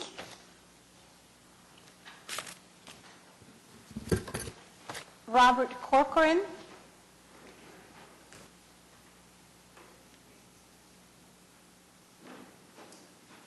Could you give us your name and address for the record, please? My name is Robert Corcoran. I live behind Lot 2 at 18900 Saddle River Drive. These two here are officers of our neighborhood association and also lives partly behind Lot 2. Our other neighbor, we've all written letters telling what our concerns are. Susan Goad was unable to stay. She had a doctor's appointment that she made a year ago, couldn't get out. So what they're saying about the retention pond, now I've only lived there 5 years, but Susan told me the retention pond has always been there. Now they have reduced its size and reduced its size, but that was always a large retention pond to keep the water from just shooting through. We have a brick wall there, and there is a small opening for the water to travel under a channel and over to our lake, Mulholland Lake. There used to be a serpentine-style stream bed that traveled through there. He has taken it, made a straight channel run, and he just has a straight side on one side. He has allowed all of this debris. Matter of fact, he's been working on this house for a year. There are weeds that have never been cut. I have a 6-foot wall. I can see them above my wall. Now, he has built his first home. We complained to him directly simply because we were told, and the neighbors that live in Barrington were told, that would never be built on, that it was going to be turned over so that they could use it as a park area. And they reneged on that. So he bought the lot and decided he was going to build on it. Well, we had an agreement. I don't know if y'all have seen it here. I don't know if you can pass it around or whatever. That stated that if Mulholland neighborhood would not complain about the new development starting in 2012, that all along the back of our brick walls, there would not be one 2-story house built. And the first thing this developer did was tell us, well, the lots are so little that I have to build a 2-story to make them big enough to fit the rest of the neighborhood. So he built a 5,000 square foot home. This is what I get to look at. 16 windows. He put 3 windows on the rest of the house all of them look into my backyard, which neither here nor there, but I'm not happy with it. Now, he's wanting to build a second house. This is partially a part behind my house as well, and Susan Goads, and I know he'll be building another two-story because it's a much smaller lot. And anyway, the agreement was and signed. I don't know if I would say, I'm assuming this is a private agreement between you all and the developer, which would be outside of our purview and a private matter for you all to address with him, not at this hearing. And we presented this to him before he ever broke ground, and he basically just told us, well, sue me then. You know, there's nothing, and the fact is, I'm worth $100 million. I'll outsue you. So we didn't really have any recourse on the two-story behind my home, but I would like to at least save my next-door neighbor from also having another home with probably windows all across the back peering into her property. Now, as far as the stream bed goes, it is now a straight channel. There is no retention pond, which he told me when he was starting to build this house, I'm going to sell it as one lot. I'm not going to split it up, and the people that buy it can do whatever they want to it. I'll leave the retention pond, and I'll just kind of straighten up the stream. Everything he says, he doesn't do. There was supposed to also be a green space of trees on the backside of any development over there so that we would maintain some property or some privacy. There was a split lot at the beginning of our neighborhood, more towards 192nd, that also had a retention pond. They filled it in, and because the lots drop, they built their lot up so high that with our 6-foot brick wall, you can see the patio foundation of the houses behind us. So people with swimming pools and all that, we just feel like we have lost all sense of any privacy. Is it possible to let Ann, my friend Ann here, read Susan Goads' concerns? I think she wrote it out so elegantly. Would that be okay? We're here to hear anybody's concern that came all the way down here and sat on hardwood benches to talk to us. So I'm sure that the chairperson will gladly turn it over to her if that's what she wants to do. Would you give us your name and address for the record, please? I'm Ann Reeves. I live at 18908 Saddle River Drive, Edmond, Mulholland subdivision.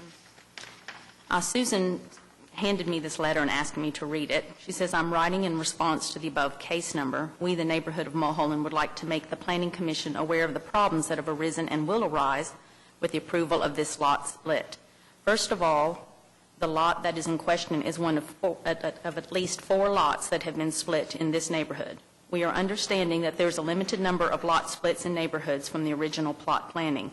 This has caused houses to be built one on top of the other and has allowed for a loss of property value and of security for our neighborhood.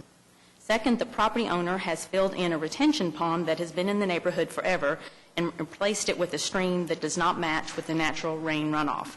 We have lived in this location for over 19 years and across the street for an additional 5 years, and we are very aware of the direction of the water runs during rainstorms.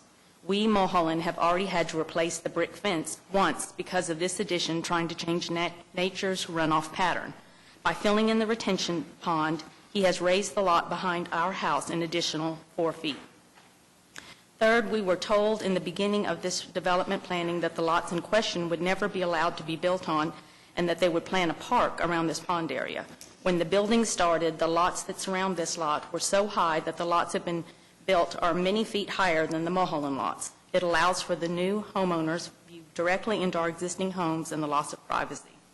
The builder in question would have to build another 2-story home to get the square footage he is wanting because of the proposed lot size. This is what he did on the original lot and is very obtrusive and will no doubt hurt our property values. We have been told in the past that 2-story homes would never be allowed to be built against the Mulholland property. Once again, we were not told the truth by the developer. That was in December of 2013, a signed document. We would greatly appreciate your disapproval of this request. Mulholland has been very accommodating to the developer, and yet they continue to go against what the original agreement was. By allowing this lot split, it will only add to the problems. Thank you for hearing me out, and God willing, we will be able to attend the meeting. Susan Goad. Thank you. And I will add one more thing. When they split the lot, a little like I was saying, up closer to 192nd, they didn't get the stream line done that well, and it clogged, and our wall fell down. And then, of course, the developer did not want to take any responsibility for it, which our officers went over and documented it with photographs showing that they put bales of hay clogging the pathway, and we had to pay for that section to be done. The developer did reimburse, but only after threatening to sue them. And we're concerned that this is going to knock down our section as well. Thank you. Thank you. Is there anyone else? James Coco? There you go. James Coco? No? Is there anyone else who wants to be heard on this item?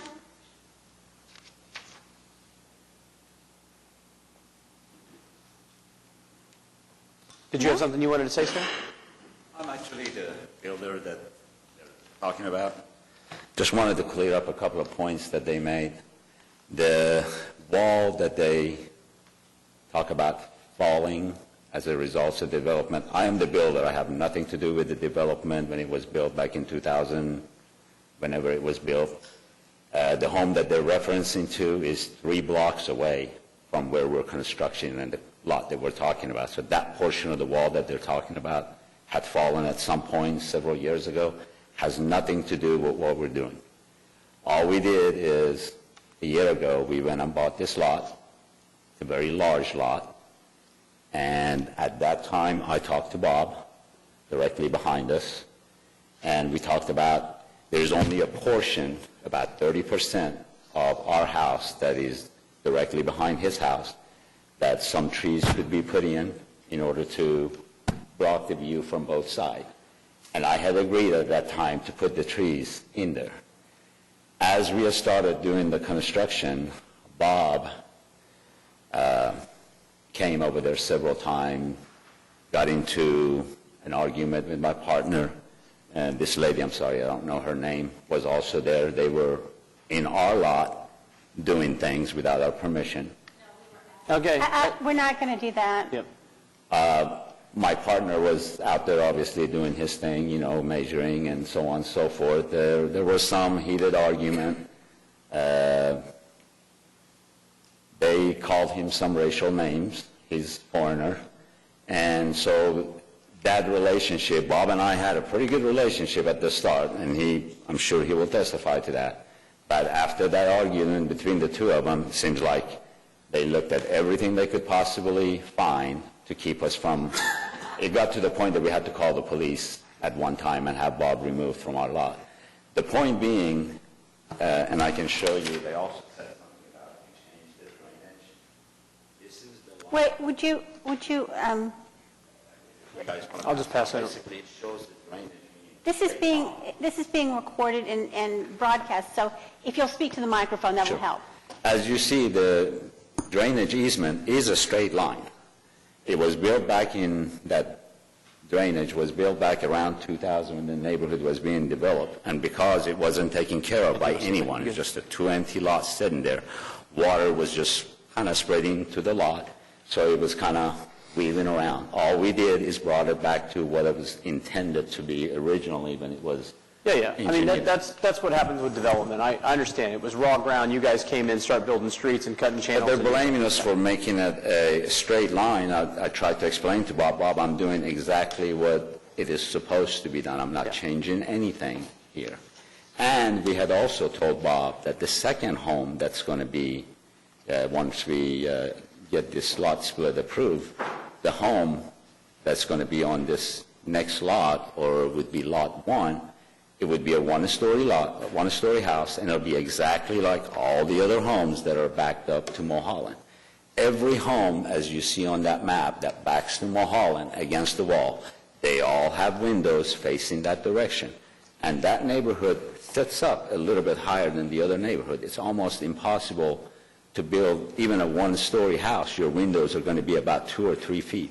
And almost every neighbor out there, some with the help of developers, some did it themselves. Either they planted trees or raised their fence by 2 feet. In fact, this nice lady over here, she did the same thing. She raised her wall 2 feet and planted a bunch of trees. We have pictures of it so they can't see each other. The same option was available to Bob, but he refuses anything. The only option is you can't build behind me. Because when I bought this house, this is Bob speaking, he says, when I bought this house, my realtor told me there will never be a house behind me. And now you're building a house behind me. I wasn't here however many years ago you bought, and I don't know who this realtor was. It wasn't associated even with that neighborhood, Barrington. Somebody lied to you, I think you need to contact that person and say, hey, you told me there was never going to be a house behind me. But every one of these lots was intended to be built. Okay. I think we get it. I have a question on the drainage issue, JJ. So subdivision regulations require that. That's what was put in based on the plat would have required that. Development requires it. If there's something that has to be addressed as a result of those lots, when they come in to get a final building permit on an occupancy permit on the residence, if there's an issue that still exists there, it'll have to be remedied at that point, right? Can you kind of explain that so they understand? I want to make sure that they address it, but each homes will have to meet a minimum finished floor elevation, and they'll be reviewed by drainage at the time of the permit. Right. But the drainage easement that wasn't ever finished, it would be required at that point to be completed, I would assume, if it's going to serve those lots in that street. So he's going to have to complete that as a part of that finished construction, right? Absolutely. Yeah. One second, Bob. We've got a back of the room guy coming. Hang on a second.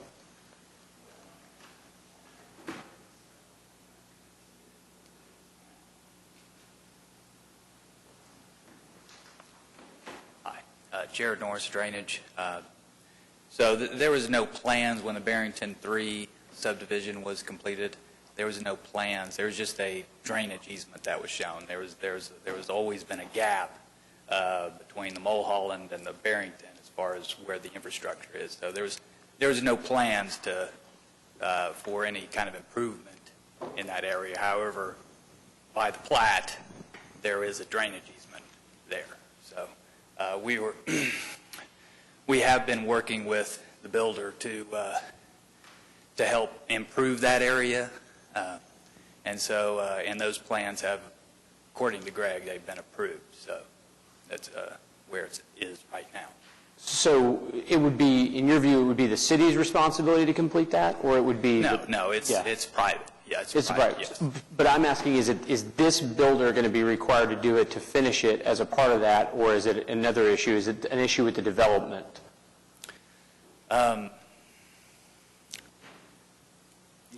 So we will require an improvement in there. So the original development, they've done what they needed to do, and as far as the Barrington, when it was first developed in 2011 and as built, that was completed.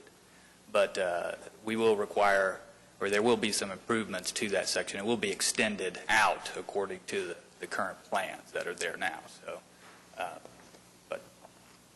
and we will require finished floor elevation, and if there are some issues that arise, we would be more than happy to meet with the homeowners to assess that at that time. Yeah. Here's my thing. So let me just try to address it this way. So when I look at Ms. Gode's letter that she wrote, which you guys feel like summarizes your points, let me give you kind of my opinion of that, and other commissioners may feel differently, but I'm going to give my view first since this is in my ward. The lots in the neighborhood, I think this is a strange issue. I'm not really sure how we got to an area that was unplatted but a part of a master development that was originally on a preliminary plat that was never finished. It's weird. I agree with that. I think, unfortunately, what's happened over time is there's been a lot of misinformation. It's not the fault of the city, and I dare say it's not the fault of the particular builder who's building on the lots now, that misinformation has created a lot of, well, it was always a retention pond, or there would never be this, or there would never be that. For us, when I look at issues like this, what I see is if he had come in and he was saying that he wanted to split a lot and take a lot that was 20,000 feet and make two 10,000-foot lots in a neighborhood full of 16,000 square foot homes, I would see the point a lot. That's not what's happening. And so what I have to step back and say is if he came in here today and this preliminary plat, which was filed of record and voted on, if it were approved today, would we approve it, including those lots? And I think the answer to that question, at least for me, would be yes, I would approve those lots. The drainage issue bothers me, and I really want to figure out a way for their benefit to ensure that you have an obligation to complete that, because if you don't do it, you're kind of the last line of defense here. So we have to have some way to get assurances within this application. If you want my vote on the variance, we're going to finish addressing that issue. Hang on a minute. So we'll finish that up at the end, but that's my big concern is it is not your problem in the sense that if they're going to build it, they need to finish what was started over there and make sure that's done correctly. I'm on board with you there, okay? The second point about the retention pond, again, I hate that there's a lot of misinformation. I was on the Board of Adjustment for a number of years, and the number of people that would come in and say things like, the realtor told me no one would ever build there. So-and-so told me this would never happen. That's really hard to hear. I can't hold that against an applicant and be objective. That's just not the right thing to do. It's unfortunate. We can't control that. There are ways. You guys attempted to do that by creating private agreements, right? Private easement agreements and things like that are outside of our purview. And so I can't comment on those matters. The third thing, dealing with never being allowed to be built on and the pond and then the loss of privacy. I mean, look, I'm not trying to be insensitive about the window issue. We have a lot of people come in here and say that. When the guy behind me built the two-story house and put my windows overlooking my backyard, I planted 6 lace bark elms and spaced them out, and today they're 25 feet tall, and that took 4 years to do. So but that's not something that we can look at objectively and say, we shouldn't allow lots to be built on in a neighborhood that was properly zoned and then platted because there's going to be windows and people can see each other. That's a part of living in a neighborhood to some extent. It's a hard thing for us, again, to neutrally and objectively arbitrate and say, well, that creates a problem for you. We're holding the builder, we're holding one neighborhood to a different standard than we would hold any other, and that's not something that I feel good about or I'm going to feel good about voting on. So I'm empathetic to your concern, but I'm also trying to be very candid with you on where this would be if it were a standard application and it were anew today. It's a reasonable request, and so figuring out how to address the primary concern of the drainage and how that works, to me, making sure that's done correctly because of the way the platting process was handled, I hope we can find a solution here. I'm going to defer to his engineer, but we're going to figure out a way for them to commit to that if he wants my vote for the variance, but if he can do that, he's going to have my support. So that's the best that I can do on this matter. So can you? Okay. One thing that was told to me by Mike when we first met, and he showed me the drawings and all that, that he would not split the lot, that he had no intention. It was all going to stay as one lot. And then that other side, that whoever bought the house he's building on Lot 2, they could do whatever they want to it. He gave me that reassurance. Of course, I don't have it in writing. This is just a one-on-one, but this is what he's telling us, which made me feel better. You know, he was hoping that there was a couple that were going to buy it, that their father wanted to build maybe a smaller home. But in Barrington, you have to build a house of a certain size because all the rest, he felt like he couldn't sell it. He could have bought the lot, moved the stream over, and built a one-story that would have been of the size that it needed to be. He chose to lie to me, knowing all along he was going to build two lots there. And I find that. But also there was this agreement when we presented it to him that says you're not to build two-story homes behind our property, behind our brick. And when he saw that, he was panicked because he bought the lot from the developer, and she had made that agreement with our neighborhood. But Bob, understand for us, all that matters is that, and I'm guessing, because I don't have the information in front of me, but the zoning, if it had come through as an R1 application, or if it had come through even it would have been 2.5 stories or 35 feet. And so if he were telling me he was going to build a 5-story house behind you, we'd be having a different conversation. He's building a 2-story house, and that's absolutely in line with what is very typical in areas like this. So, I mean, it's the issues that are private between you guys are we can't address them, and I understand that creates frustration for you, but it's not something that we can. And in that agreement, there was just simple things, like all of the houses on the other side would have a green wall of some sort. They would put slash pines or something like that across the back. And so I said, can you do that? And he's reneged on, he doesn't want to do anything. Mr. Corcoran, unfortunately, that is simply beyond our ability to address. Yeah. We can't consider that as we make the decision that we're making here today. Okay. I understand. I'm not saying that you don't have a valid grievance, but it is not something that we can take into consideration. Right. Okay. But I do want to hear about the drainage issue. So if you can. Can I ask one more question? Is it to be a 2-story? We have no idea what Mike's planning. You have my word, the house that will be on, say, in front of it, right, the house that's going to be on this facade will be exactly like the house next to it, 1 story. Can't tell you what the square footage would be. I'm going to guess somewhere between 32 and 35 square feet. Again, this is really not appropriate for this time and place. We'll be happy to have you go outside and discuss these issues. Okay. But right now, we need to make the decision we need to make.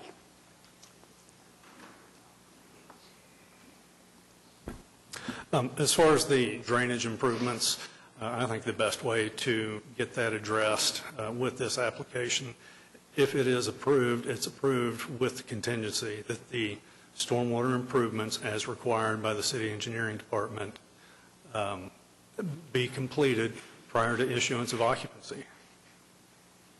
Which would be the case in any event. Yeah, that's what I want to make sure of. Because it's so strange to me that it's outside the confines of the plat. I just want to make sure that there's not some loophole here and it's another thing that we're saying we do, but we don't have an enforcement mechanism. I just want to make sure. I think the enforcement mechanism is they don't get a certificate of occupancy. Is that accurate? Can you confirm that? Is that correct? Okay. So we would agree with that. Okay. All right. But if that's the letter of the land, you guys heard it. So yeah. Okay. All right. Is there any other discussion on this? One more question. Because of the way the stream will be taking quite a bit of water and it's going to go straight line, could we get him to do some kind of a concrete bed that keeps? Because right now there's just all these weeds and things growing in it, and then they die in the winter, and then they clog the hole. Now, he's going to be gone after he sells the homes, and I don't know if the homeowners are going to want to deal with the drain, because they're probably going to put fences up on each side of it. Can that be dealt with where it is a clean drain, straight drain? I would assume that's a neighborhood element. I would assume that's a part of the HOA. Would it not be? You can assume a lot of things. It's not common area. That's why this is getting confusing. How will that be addressed as the drainage issues are dealt with? Is maintenance a piece of that puzzle? Does it have to be designed in a way that it will not become an issue later? I think we'd have to send somebody up to take a look at it and see what the actual problem is. I mean, this is a late time to ask this question, but if they came through, like I said, and they were doing a replat, right, they would have to show that, wouldn't they? Yeah. And that's, so, I mean, I'm really bothered by this because it's not a part of the plat, you're taking that out, and we don't know who's on first, we don't know who's responsible for it. The easement was always included as a part of the plat. Whose easement is it? It's the city's. Then it'd be their main. It was dedicated by separate instrument. The improvements were never required to be completed because the development through that section had not been completed. Now we're wanting to develop that last section, which is that last 115 feet, and we're going to complete those improvements. Just hope they did not develop it there because of the drainage issue. Yeah, but when we approve the lot split, they're bypassing what would be required to show on the subdivision regulations if they were going to come through on a plat. Right, exactly. But why were they not developed in the first place? But they're going to have to do that in order to get their certificate of occupancy. I'm looking for a head nod because I'm getting like a partial, Janice is saying it, but I'm getting a partial head nod. So I mean. And that you can make that on record today as a contingency. It can be, So it doesn't matter if it's code or not. If you guys made a contingency, then it has to be done. Right. There will be a finished floor elevation requirement placed on the lots because they're next to a channel, and so we can enforce it through that mechanism. Okay. So, yeah. All right. Okay. And a certificate, through the building permit process. Okay. All right, so if that's true, and there's no more discussion amongst the planning commissioners, I will make a motion to approve the application, approve the variance of the application to section 3.4.4 C2F of the subdivision regulation. Second. I have a motion and a second to approve item number 17, subject to the completion, the variance to item number 17, subject to the requirement for the completion of the drainage. Cast your votes, please. I need to get a second. Yeah, you get a second. Rusty seconded. It's approved. Okay, I'll make a motion to approve the application to DA 25881. I have a motion and a second to approve item number 17. Cast your votes, please. It's approved. Item number 18 has been continued, as has item number 19. Item number 20 is an introduction for an amendment relating to the zoning and planning code, which relates to a Healthy Neighborhoods Overlay District proposed by Councilwoman Nice. And we have a presentation which I will briefly go through. This is the same presentation which we had at the UDC with a few minor modifications. So we'll run through this briefly, and if there are any questions, just go ahead and stop me and I'll do my best to answer them. So here, we'll go through briefly the intent and get into the nitty-gritty of the ordinance itself. But the goal was to regulate the location and concentration of small box discount stores. There is a moratorium in effect right now, and that out of that moratorium came this ordinance as proposed by Councilwoman Nice.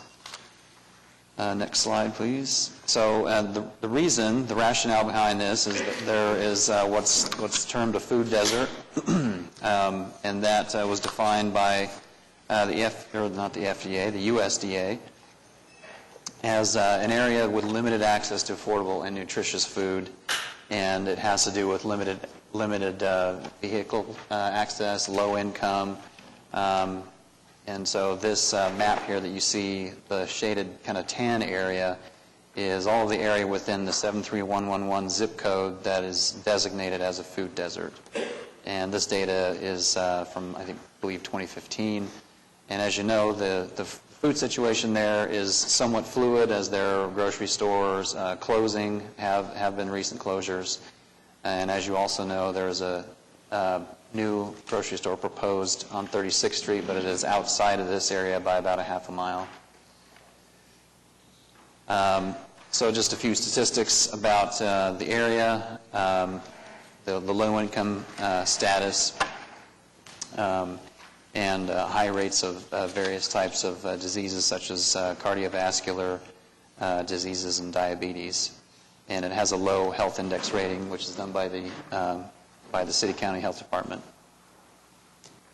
Next slide, please. So here's the boundary. As I said, it is generally the 73111 zip code, with the exception of a tiny portion that is in the Capital Medical Zoning District on the southwest portion.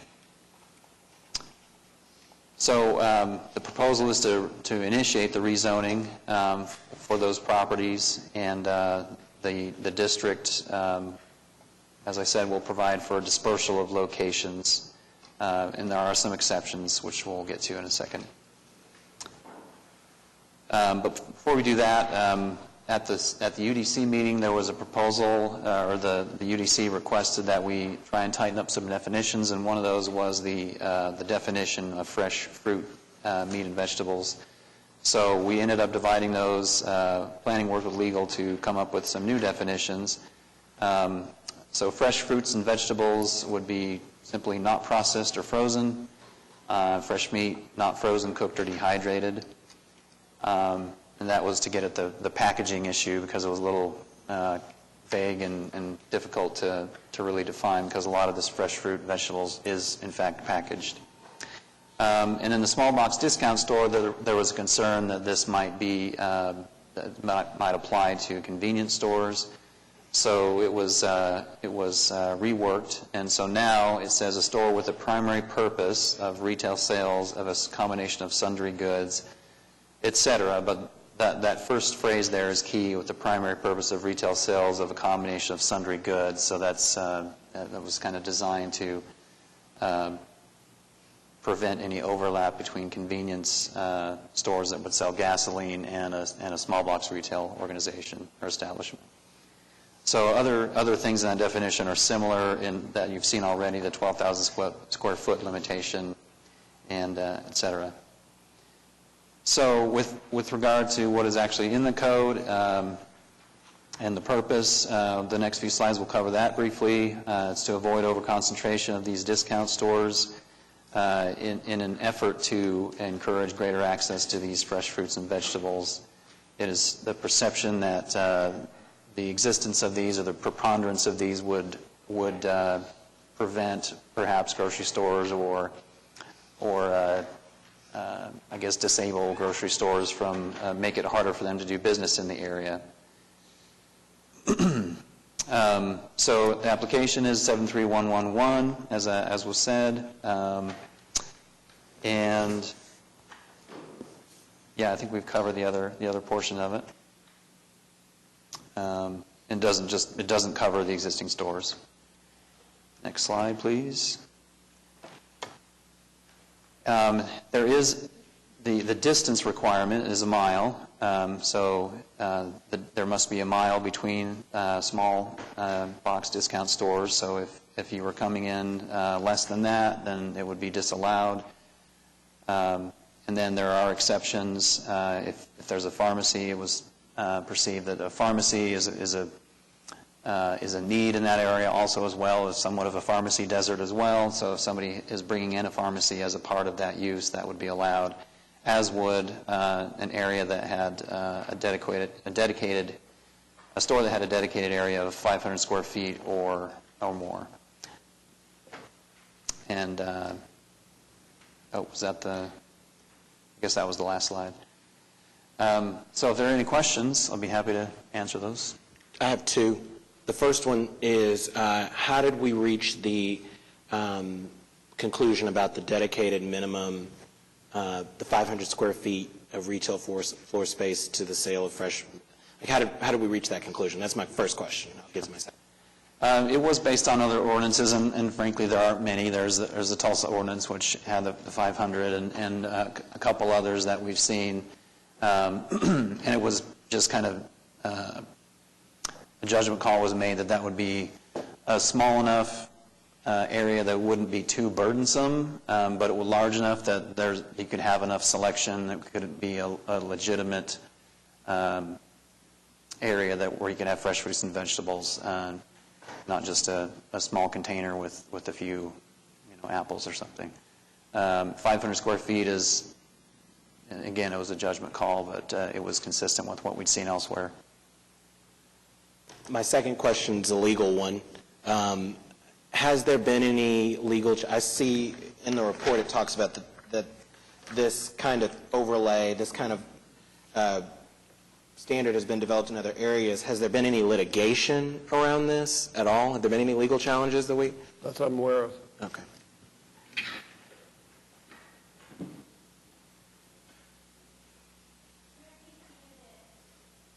Although this isn't really drafted in terms of a temporary, it's replacing a temporary moratorium, but I think the hope is that this problem will solve itself, that in time the food desert will be mitigated and this won't be the issue that it is today. So, Are we doing anything that would encourage this type of development besides discouraging the type that we don't want on top of it, or is it just Absolutely. type of deal? Councilwoman Nice has a group that she meets with regularly to discuss food access issues. The planning department is also, we're actually applying for a grant that would have some technical assistance to assist in that as well. It's an issue that is covered in the sustainability plan that will be coming out soon. So we recognize it as an issue, especially in that area. It's something that Councilwoman Nice is very concerned about. She's been working with, it's kind of a who's who in a list of the food access, the food systems access in the city that she's been working with. So definitely on a lot of people's minds. and it's an issue of very long-standing. I mean, I think there have been almost innumerable efforts over the years to get the private sector to solve this problem for itself, and it just is something that is just going to require more governmental effort and input, I think, than has been recognized in the past. So I think those efforts are underway and are vigorous and ongoing. Do we have any questions about this? If not, I'll take a motion. Rusty and I think we found an error in the legal description. We think staff should read the entire thing, try to determine if there's been an error. We're willing to sit here for as long as it takes. It is a mind-numbing wall of text, and it's particularly obnoxious with all of it underlined. How does anybody read this? I just feel sorry for the person who had to type it. Who drew the short straw on that deal? Yeah. Well, if there's no further comment, I move approval of item 20. Second. I need have a motion and a second to approve item number 20. Cast your votes, please. It is approved. Is your light not working, Commissioner? Or are you not voting? Sorry. It is approved. Who else? Are you not voting? Commissioner Coffey? We're on. Okay. It's unanimously approved.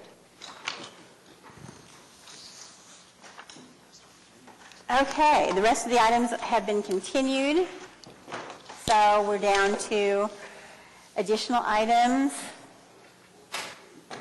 communications and reports, planning commission committees, planning commission members. Anybody have anything they want to share?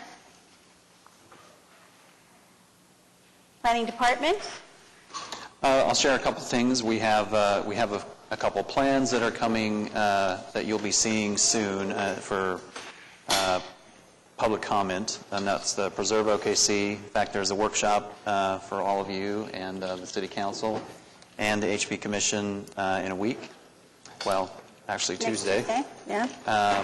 And so you've received copies of that. Also, the ADAPT OKC, which is the sustainability plan, will be coming out soon. It's going through some final review within the city management office, a city manager's office, and a few other departments. So we're optimistic that will be coming out within a few weeks, hopefully. Just a few things to nail down. So just wanted to draw your attention to those things and keep your eyes open for those. What is the general purpose of the sustainability? What's the focus of that one?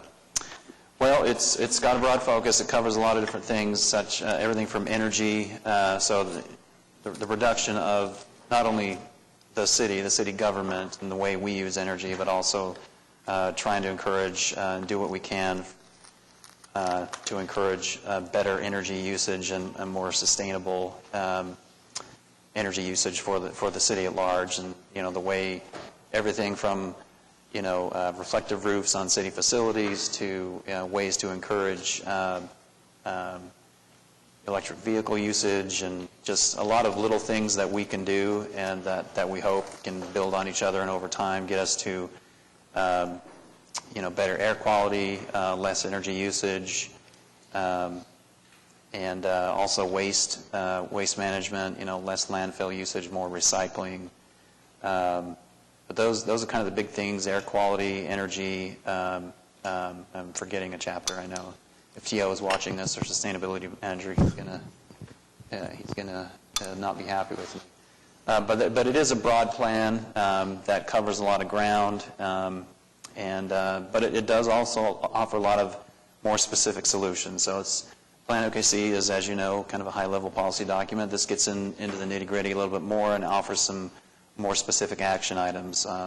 Low-impact development, for example, when we're talking about drainage, is something that we want to look at. That's something that will take a lot of time, I think, to figure out how exactly we're going to do that. But we've got opportunities with this new plan and working with city departments and the code update to try and take a step forward in that and a lot of other areas. Does it address financial sustainability as well, or is this specifically environmental? Well, it's both. So it does look at it. We're always concerned about the financial impacts and the fiscal impacts as well to the city, but also to private citizens, and making sure that from that perspective we are maintaining sustainability. It does have a lot to do with our economy.